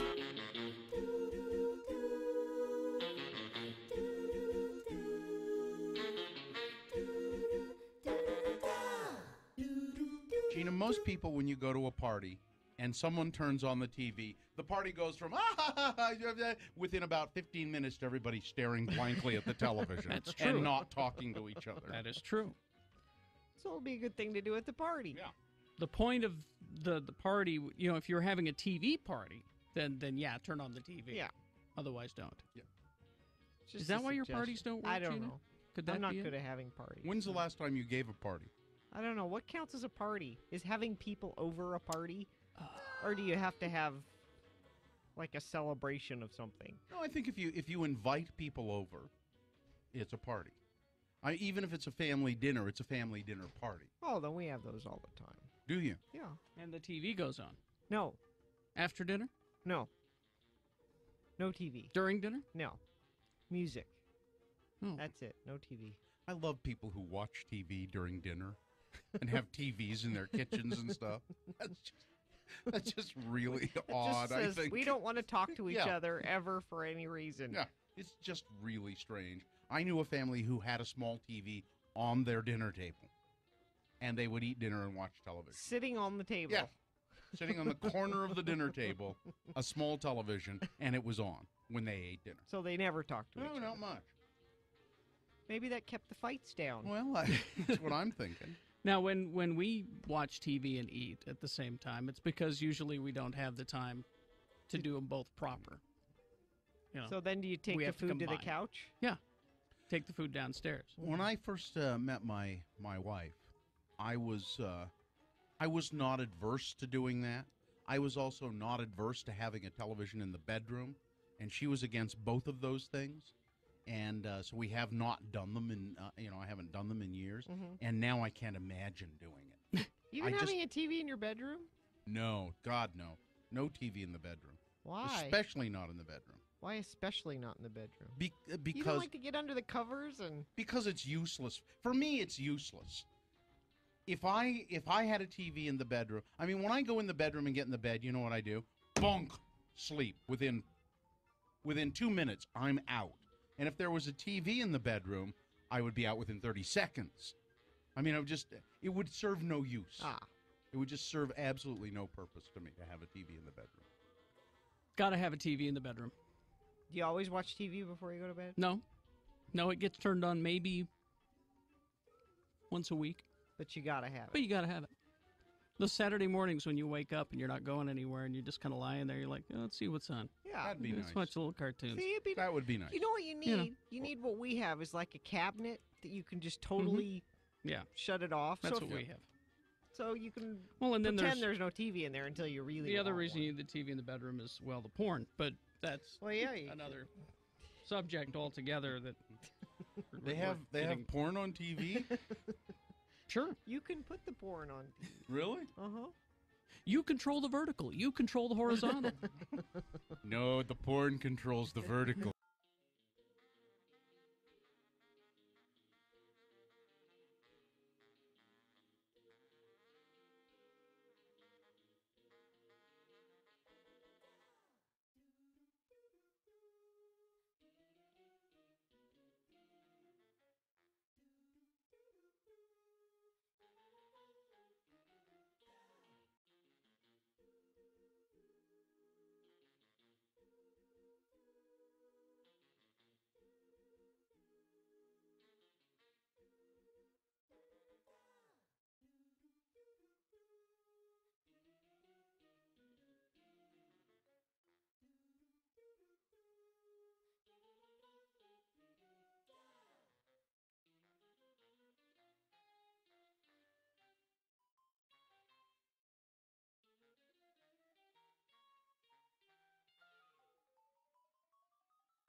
With Gina Barberi on X96. All right. Is this sponsored, Gina? Tuesday Tunes with Todd? Yeah. Yeah, when life feels like it's crashing down on you from above, Lifetime Roofing is here to offer you peace of mind in that home of yours. You and your family have your own personal fortress of reassurance.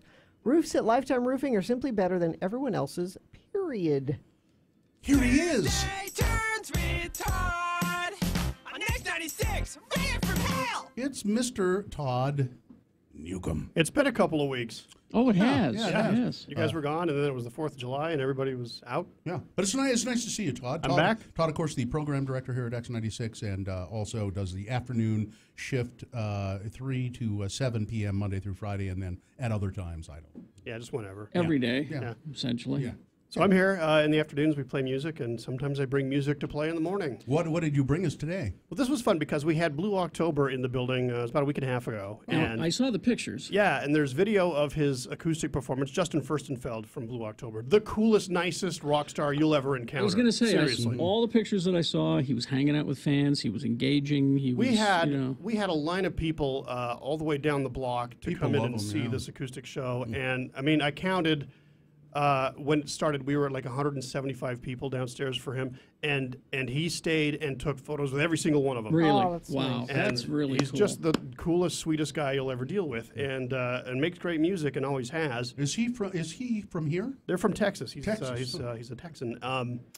But just chatting between the songs. I mean, the most engaging person. He's just, you can't say enough good things about him. And they put on a great show. And the new Blue October album comes out on the 17th of August. And we've been playing this little track called "I Hope You're Happy," which is the name of the forthcoming album. Okay. All right, here it is. New stuff from Blue October. I Hope You're Happy. Tuesday Tunes with Todd, X96.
I don't always keep my headphones on throughout the entire song when you come in here for Tuesday. Right. No, Sorry. I've seen you take them off for some of the songs. You know, I'll listen to a little bit of them and go, well, that's enough. Mm-hmm. But that song is... It sucked you in, It's didn't it? lovely. And you know what it is? It's exceptionally sincere. That's how he is right now in his life. Yeah. Well, I mean, and my friend Melissa loves this band, and you'd be able to tell me, because my exposure to the band is with "Hate Me," and this song sounds. I mean, I can hear his voice is the Sure. same, but it sounds like the band is evolving.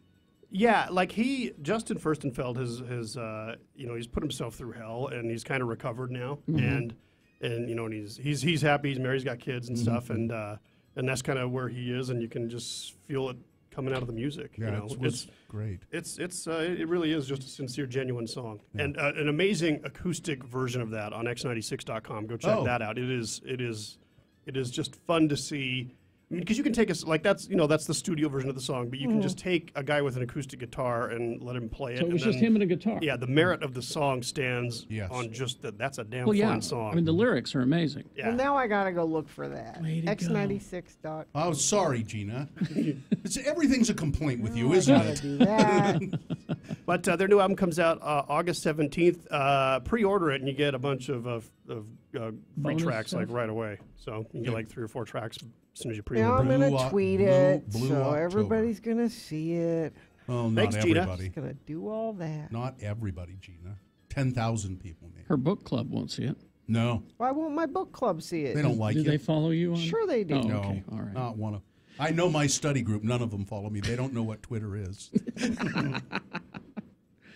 Oh, well, thank you for bringing us a very choice little song Yeah, there, Tom. that's great. Yes, Bob. indeed. Thanks. Thank you very much. It's Tuesday turns retard on X96. Ready for mail. all right. It's 9:13 right now.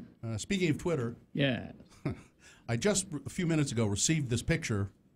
Dylan, did you get it from my son, Little Bill, who's off to see Dr. Kelly Carroll at the dentist? You know, and he wanted me to see this picture that he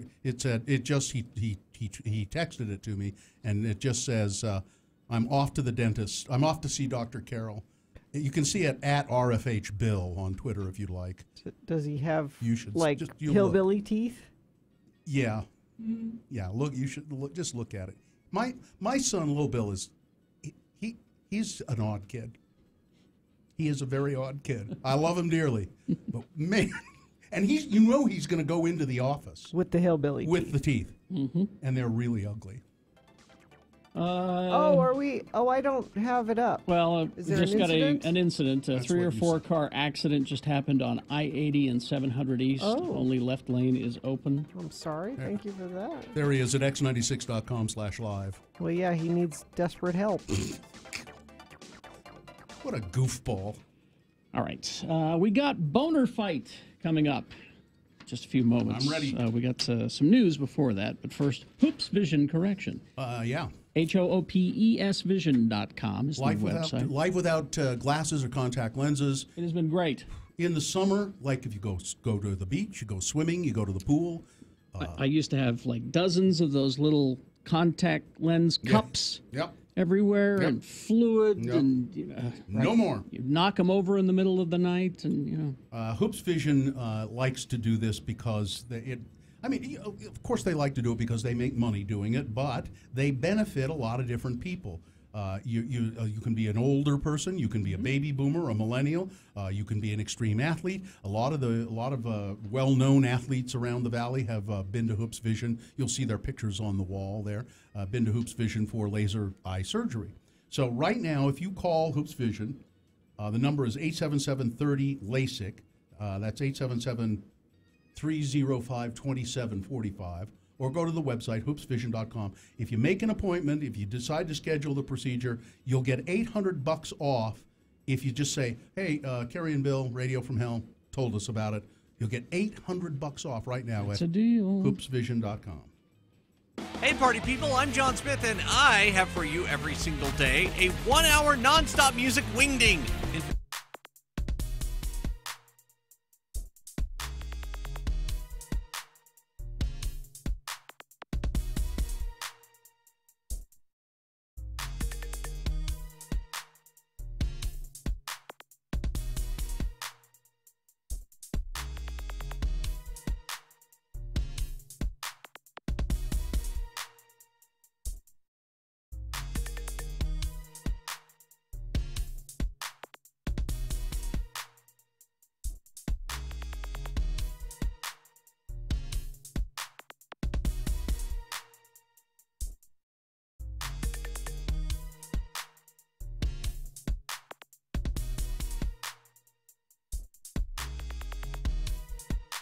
I like your shirt, by the way.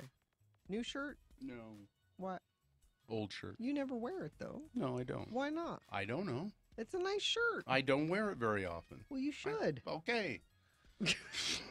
Great. I gave you a compliment. Then maybe I will. I will wear it as often as I ever do, which is not often. It's a shirt that I bought. I remember exactly when I bought this shirt.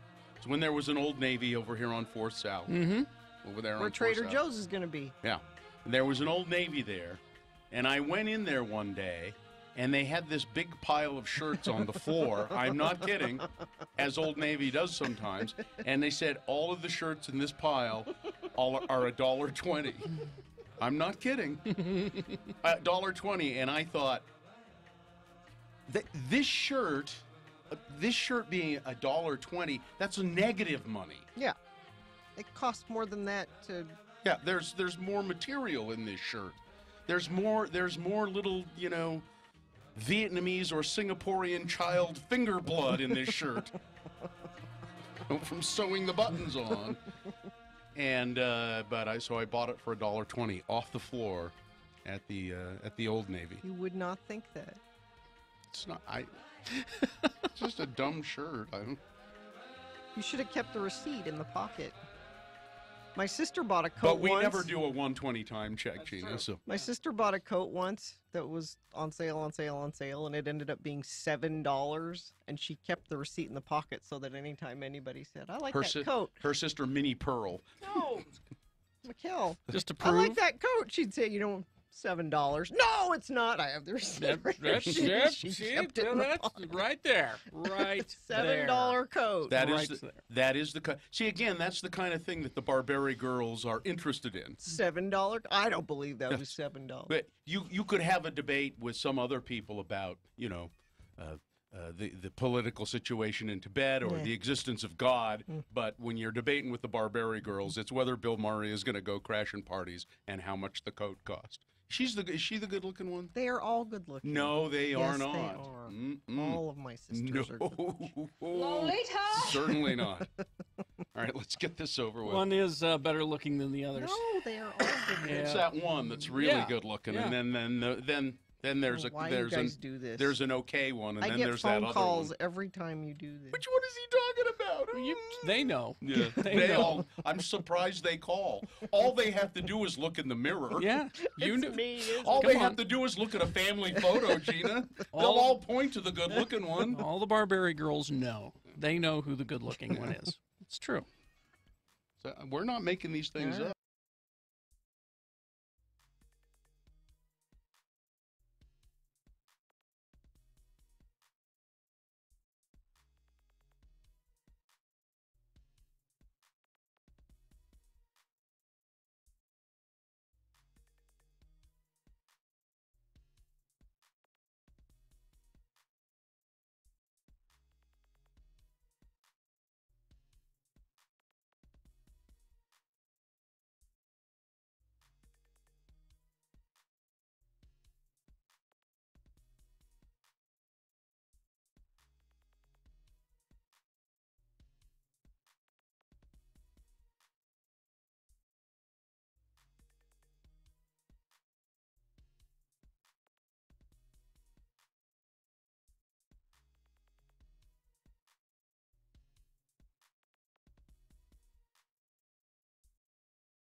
Or text us at 33986. Message and data rates apply. Remember all that info for Boehner Fights, which is coming up after this reasonable amount of news, brought to you by There's more than one way to Mormon. Meet different kinds of Mormons at Sunstone's Summer Symposium at the Mountain America Expo Center, July 25th through the 28th. Information at sunstone.org. I am just now learning that Mormon is a verb now. Yes. Right. Yeah. I have a coffee mug that says that on it. There's more than one way to Mormon. Well, drinking coffee. Are there Mormons that drink coffee? Why would that be on a coffee You meant to call mug? it a cocoa mug, didn't Well, you? no, because there are more than one. There are more than one way to Mormon. Oh, I see. And so, okay, you can be a coffee drinking Mormon. Ooh, That's one way to be a Mormon. I know a Mormon who would disagree with you, but there you go. I know. I discussed that. The woman who organizes the Sunstone, I discussed that concept with her a couple of years ago, and it was actually quite. She says, if you don't mind, okay. She said, so I grew up in Utah and in the Mormon faith, and I'm not a member. Well, I'm not. You're on the books. I'm on the books, but I'm not. I don't ever go to church. You're on paper. Yeah, and I said, but it's I kind of wish that I had some sort of heritage, like the Jewish heritage or Catholic. And she said, well, you do. You have more. You're not a spiritual Mormon or a religious Mormon. You're a cultural Mormon. Sure. Oh yeah. And okay. lots of people are that. Yeah, that makes sense to me. I like that. And that's the just a little side note, but that's the kind of things you talk about when you go to Sunstone. Get into all of that stuff. So Gina, you were going to do this in sports, and I didn't hear you. And maybe it's because it makes you too sad, and it's not a sports story. George Clooney has reportedly been injured in a road accident in Sardinia. Oh, no. It is reported Carrie's upset, too. that the actor's scooter collided with a car, leaving the windscreen of the scooter shattered. According to local Italian media reports, the actor who was in the country filming his latest project, they're doing a remake of Catch-22? Series. Really? Yeah. Huh. So let me just deviate here a little bit with Catch-22, which I mentioned earlier. It's for Hulu. Oh, okay.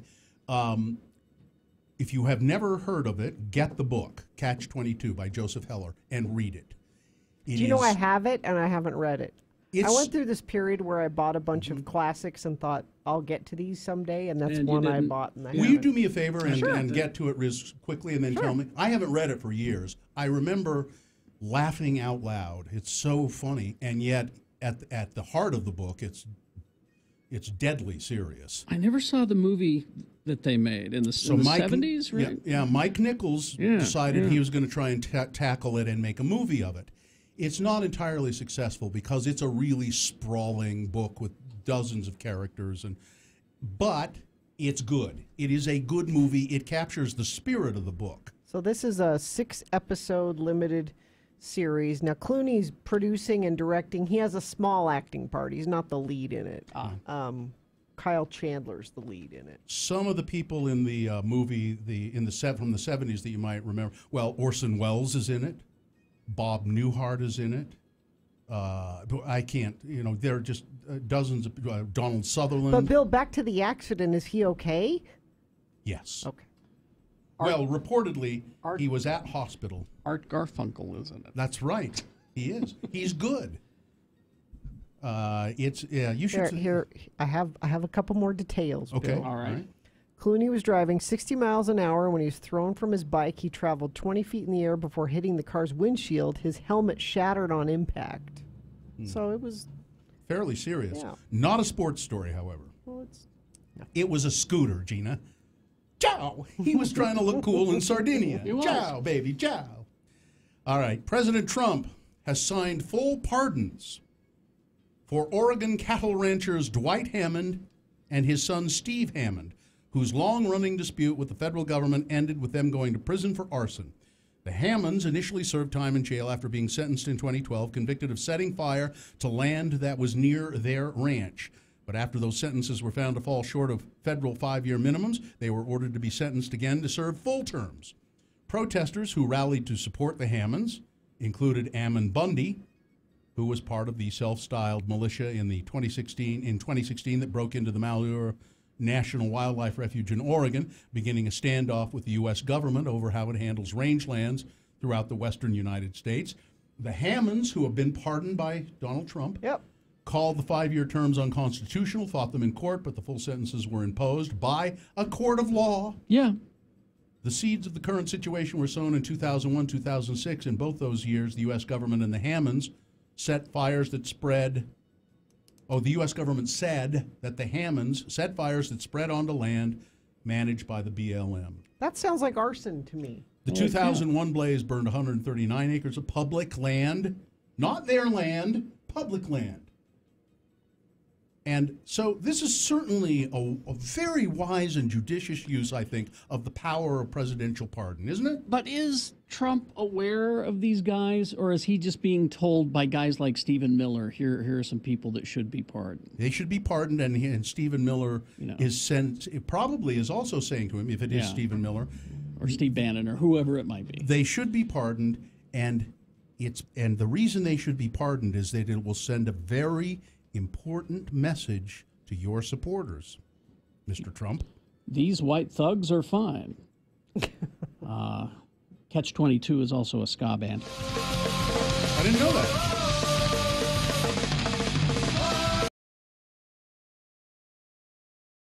Sorry. Oh, it's Alan Arkin. Alan Arkin. Who plays what George Clooney is going to be playing. Yossarian is the character's name.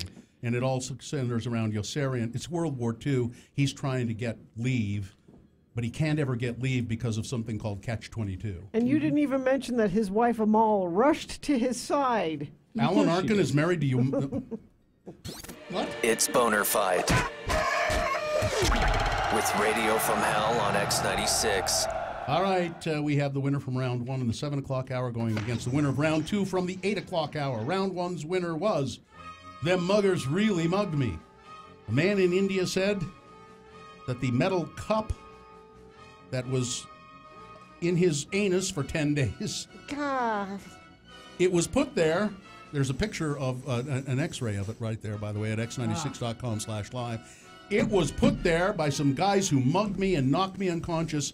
And then to add insult to injury, after they stole my money, they shoved a cup up my butt. Well, that's what muggers do. They take a mug, and I don't think so. And then Boehner candidate number 2. Anybody got a light? DUI suspect crashing his car. His car bursts into flame. He gets out of the car. He's not wearing a shirt. He's talking to the cops, and he's got a cigarette behind his ear. He takes the cigarette out, goes over to the burning car, and lights the cigarette and singes his eyebrows off. Boehner candidate number 2. All right, this is Boehner Fight. You've got to decide who is Boehner of the day. Of these two candidates, which one is the worst, 1 or 2? Remember your candidate number. Put that number, the one that you think should win, in the message of a text. And then text that to 33986. You can call, use your voice, 877-602-9696. Festus taking your votes in the producer's booth. Or go to x96.com and look for the box that says Boehner Fight July 10 and vote there. You've got 300 seconds to decide who is Boehner of the day. Here we go. Keep the radio on. A 1-hour nonstop music wingding starts at 10. X96. 30 Seconds to Mars is back.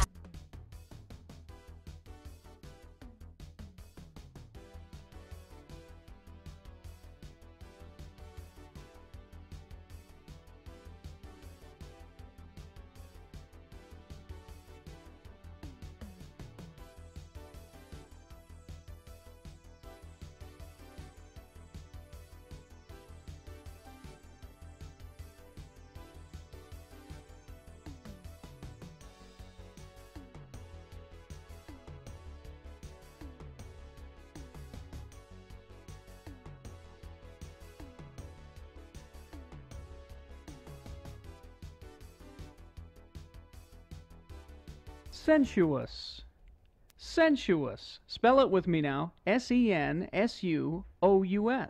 And now we'll use it in some dialogue between our two Utah friends, LeVar and LeGrand. Elder LeGrand R. Dunn is on the roof of his lovely West Valley bungalow installing some new shingles. His friend LeVar is down below on the porch having a nice cold glass of root beer. Again, the word is sensuous.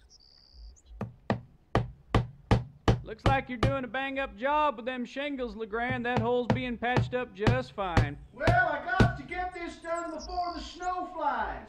I don't want no leaking on my food storage room again this winter.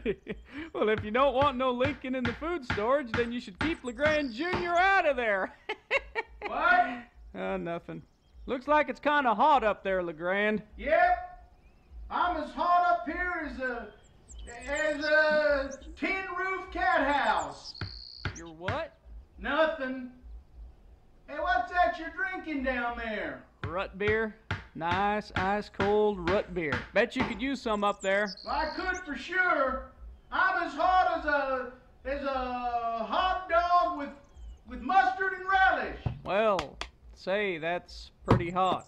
Bet you a nice cold Fanta root beer would sure go down good about now. Yep, I'm really hot, LeVar. I'm so hot that if you was to, like, hold an old, dry Christmas tree next to me, it would just go up like a match. What? I'm a hot tamale, LeVar. Well, that's hot. Hot for sure. Bet you could use a cold drink. Some Fanta root beer, maybe. Like the one I'm sitting here in the chaise lounge drinking right now. Yep. I'm a firecracker, LeVar. Why would you say that, LeGrand? Never mind. I think maybe I'll just get down. You know, climb all the way down the ladder and go all the way into the kitchen and maybe get myself a sandwich and a cold drink. What, cold drink, like a rut beer? Maybe. Well, what kind of sandwich would you get? Pickled egg and tuna. Why? Well, I was thinking that since you was getting down the ladder and going into the house, since you was doing that, maybe you could get me a sandwich as well and another nice cold root beer too? Since you was already thinking about going.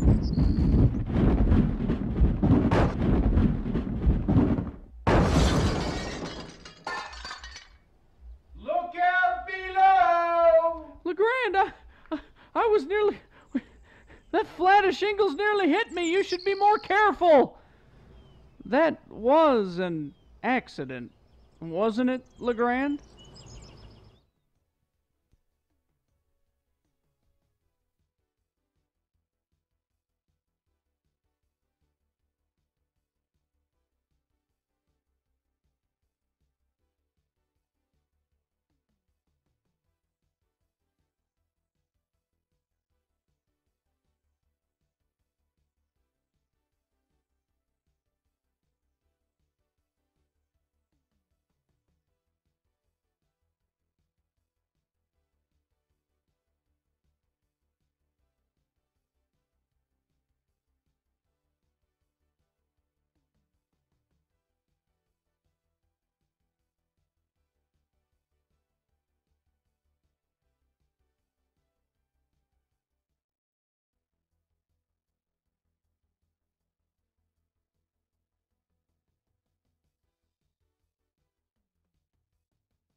Bill Allred, and Gina Barberi on X96. Time to award Boner of the Day. And the Boner of the Day is brought to you in part by a leftover salad niçoise, a glass of vodka, and some poppy seed cake. Why vodka? That's an unusual choice. It was in the house. Well, it was there. Do you know what we use vodka for in my house? Cleaning This is things? going to make Carrie upset. Cleaning things? Yeah. Yeah. Yeah. I'm not a vodka drinker. This is the maddest he's been at me.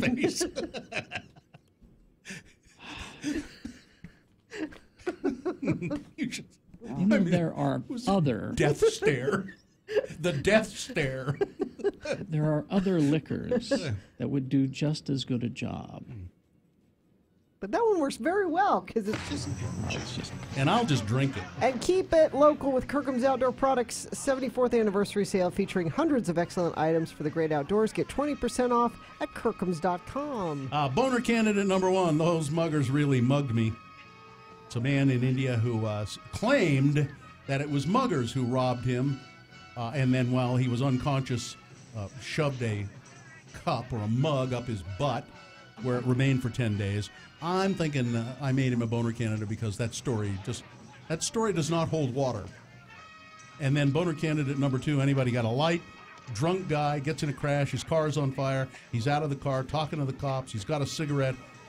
He takes the cigarette from behind his ear, goes over to the flaming car to light his cigarette, and burns all of his hair off of his face. Let's see, somebody named Todd won the boner t-shirt, and the boner winner. Them muggers really mugged me. Really? Okay. There you go. That is Boner of the Day for July 10, 2018. It is now qualified, that candidate, to be Boner of the Week. That will be decided by Dave the Flower Guy about this time on Friday. Yep. All right. I was, yesterday it was my first day back at work for, I think it's probably the longest vacation I've ever taken. No, since, when you went to Nepal. Oh, well, yeah, I don't know. That sort of wasn't a vacation, Nepal. It No. wasn't relaxing, that's for sure. It was a lot. It was a difficult journey. Mm-hmm. But this was just a relaxing, long time. I think I was gone to Nepal about the same time, or maybe even a little more. But I said yesterday, it's the first time I ever remember not wanting to come back to work, not missing work, not getting antsy and thinking, oh, I better get back. It was the last thing I wanted to do.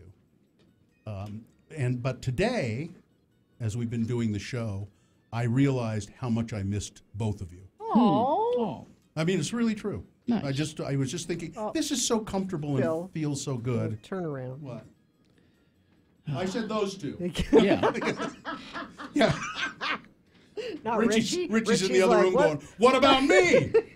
My chopped liver? Oh, he just flipped you off. Oh. That's horrible. That's a fireable offense as far as I'm concerned. That's horrible. Of course, I got a long list of fireable offenses, but... Richie, I did miss somebody handing me a list every day. And if it's you, that's great. There you go. Thank you. Right there. Thanks for writing that stuff down for me. Yeah. Well. So you're happy to be back. Pretty much, yeah. Okay. But I will go on and on like this about, I loved that country, Costa Rica. You'll go back, you think? You know, I don't know, because there are so many places I like to go and I want to go. And we were talking earlier about there's a blood test now that you can find out when you're going to die. Right. So I better do it. So say you find out what's your list of places you want to go? I would like to go back to Nepal and not do the hard stuff that I did. But you want to helicopter in? No, I want to stay in the lowlands. Okay. You know, and experience the country, and Buddha. Oh yeah, I know Buddha. Is not the one on Fox. Oh, okay, all right. Is buried in Nepal. Which one? The founder of Buddhism, Buddha. The guy. The Buddha TM. Shakyamuni. Right. Buddha. Yeah, trademark. He's the Uber Buddha. The Stan Lee of Buddhism. Yeah, they know, but I think that's fascinating that they know in fact where he is buried, and there's a shrine there to Buddha. Interesting. So because the people in Nepal are also extremely interesting and nice people. It's funny, you go to some of these countries that are, you go to Europe and you will often find the white folk that live there, kind of brusque sometimes, kind of, and it's not to say that you don't find friendly people, you do. You do. But then when you go to places like Mexico or Nepal or Costa Rica, the people in general just are very nice. More than just pockets of nice people here and there. Well, it is the rule. That's not what Mr. Hannity tells me. Well, he's wrong. Mr. Hannity says I need to be afraid of them. No. It's interesting. Yeah. You find nice people in Europe, of course, very nice people, but those countries that I've been to, like Nepal, Mexico, the people as a whole are nice. Now, as I said yesterday, there are convenience store workers and stuff in Costa Rica that were like, whatever, give me your money. I have no use for you. Yeah. Well, although now it's when you go to the gas station where there are convenience stores in Costa Rica, you don't pump your own gas. Somebody comes out and does it for you. Oh, it's like Oregon. Or New Jersey. Yeah, it's just like Oregon. Just like Oregon. And those attendants, those gas station attendants, there were men and women doing it, all in uniforms, and they were very nice always. Typical liberal. Yeah, that's me. Open the borders, that's what I say. Sorry. That means it's a liberal. Yeah, that's me. Oh, it's a hostile liberal. Yeah. All right, hostile liberal. Yeah. Those are all comments that Mr. Hannity made right here in Utah. Yeah, that's all from here. Yeah.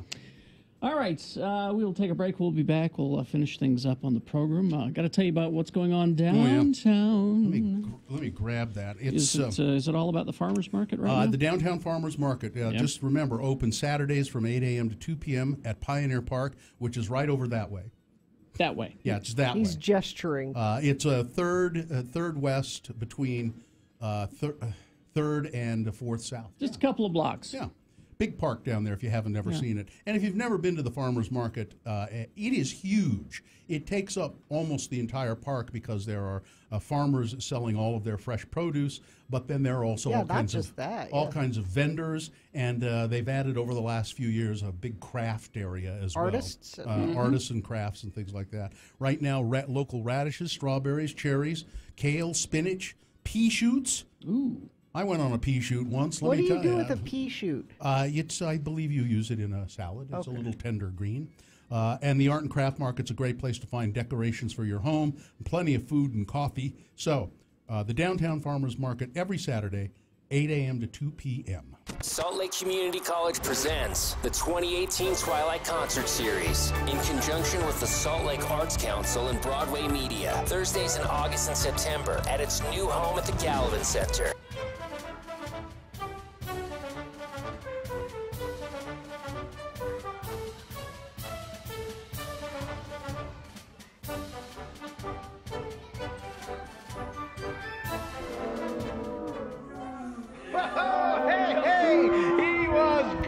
Wasn't he, ladies and James? Pegleg Johnson, the one-legged stand-up comic. We're going to have him back real soon. Now, don't go away, folks, because in just a few minutes, you're going to be laughing your butts off with our headliner, Gallagher! Gallagher! You know, the guy with the watermelons? Yeah, well, anyway, it's time for a special treat here at Bananas, the best comedy club in a shopping mall in downtown Sheboygan. Please welcome the comedy stylings of Little Tommy Little, the 3-year-old stand-up comic! Thank you, folks. It's great to be here. Now, stop me if you've heard this one. Why did the little moron saw his toilet in half? Get off the stage! Oh, I'm sorry. Uh-oh. Uh-oh, mister. What? Mister, is that a bug in your drink? Where? Made you look, made you stare, made you lose your underwear, stupid head booger face.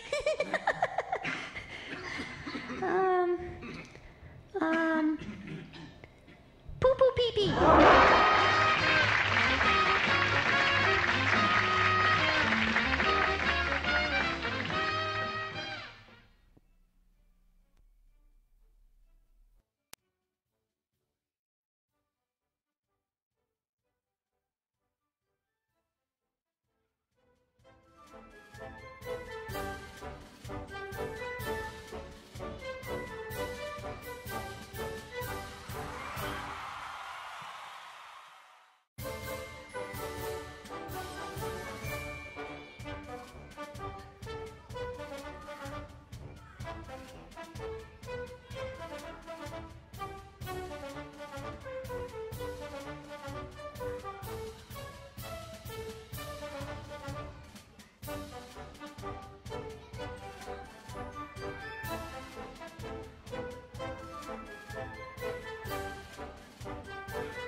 The Broadway Theater and see the Mr. Rogers documentary. Everybody's talking about it. I went this weekend. Oh, you saw it? Yeah. Or last weekend, because I talked to Carrie about it. Yeah. You will cry. Which is why Carrie won't go see it. I was never a huge Mr. Rogers fan. It doesn't really, matter. but Does it's- not matter. Yeah. I took Muhammad, who's never seen. never seen it. Nope. Never had no idea who Mr. Rogers Nope. was, and it was he's what 10? Yep. And it Typical was- liberal. He loved it, Yeah. and it's come up.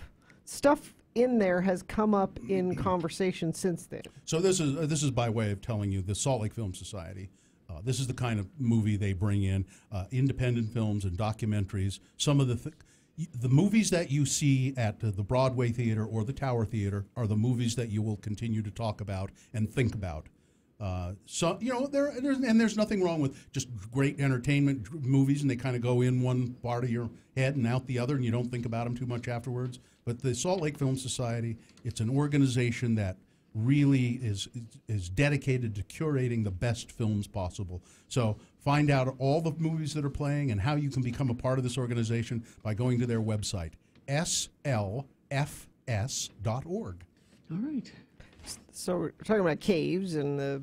All the kids are in Thailand are out. Not only are the kids out, but I guess there had been some seal. There were SEALs in there? Some SEAL team members that. Oh, Navy SEALs. Navy SEAL that stayed in the cave, that said we're 'Cause they like it there? No, we're going to stay here with you until everybody's out. Oh. We're not going to leave you alone. We're going to be here. And they got the coach out too. They got the coach and the kids, and then they just reported that those last 3 SEAL team members are out. So now everybody's out of the cave. Now, did you say they videotaped it? No. I was just looking at video of what it is like to dive in a cave. I couldn't. I don't know how anybody does it. You ever been in a cave? Timpanogos Cave. No, I've never even been to. Who are you? I'm John. Did anybody invite you into this conversation? No, I'm just pointing out. Timpanogos is a cave. Have you ever been in? And you've never been in a cave, Gina? I don't think I have. Really? Mm-mm. The producer's booth says that there is some video available, that it was on CNN. Ah. So if you want to see what it was like. See, I missed you, Richie. There you go. Did you ever go in the Timpanogos Cave? Nope, never been. You should go in there. It's neat. It's cool. But so I'm driving a carpool, the soccer carpool. You know how I drive the soccer carpool, Mm-hmm. and it's Muhammad and his friend who just got back from a trip to Croatia. And Muhammad was in Croatia? No, the friend was in. Okay, well. He said, "What did you see there that you liked?" And he said, "Well, we went to the Blue Grotto." Oh, I've heard of that. And it's a cave. Grotto is a cave.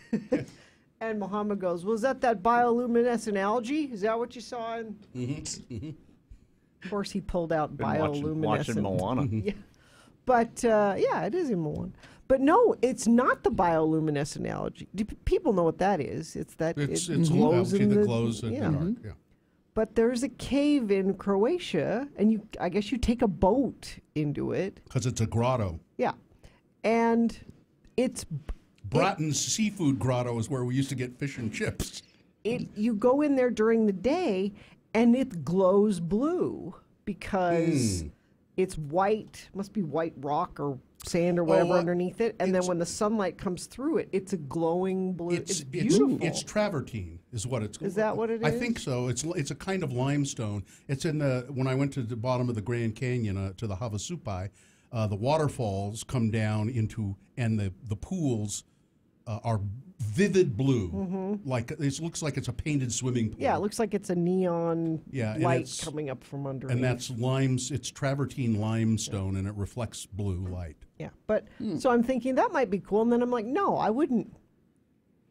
And they do tourist things, and no, I wouldn't go. You know, there's pretty much anything you wouldn't do. There's stalagmites in there.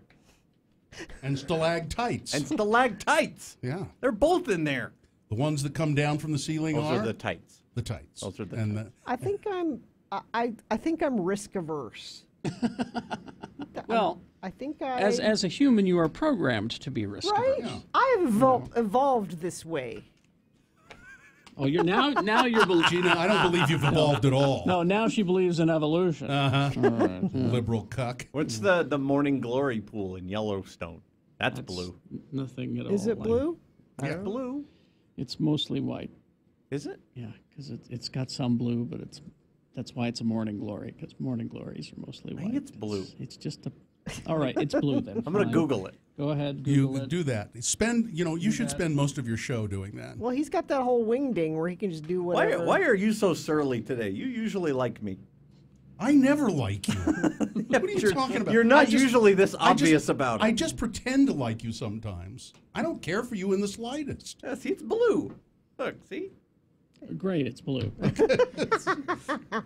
a picture. Why not? It shouldn't be called it shouldn't be called the Morning Glory pool then, because Morning Glories are white. Hold it up for the camera there. Yeah, no, I think that's blue. Yellowstone's going to explode anyway, so it doesn't matter.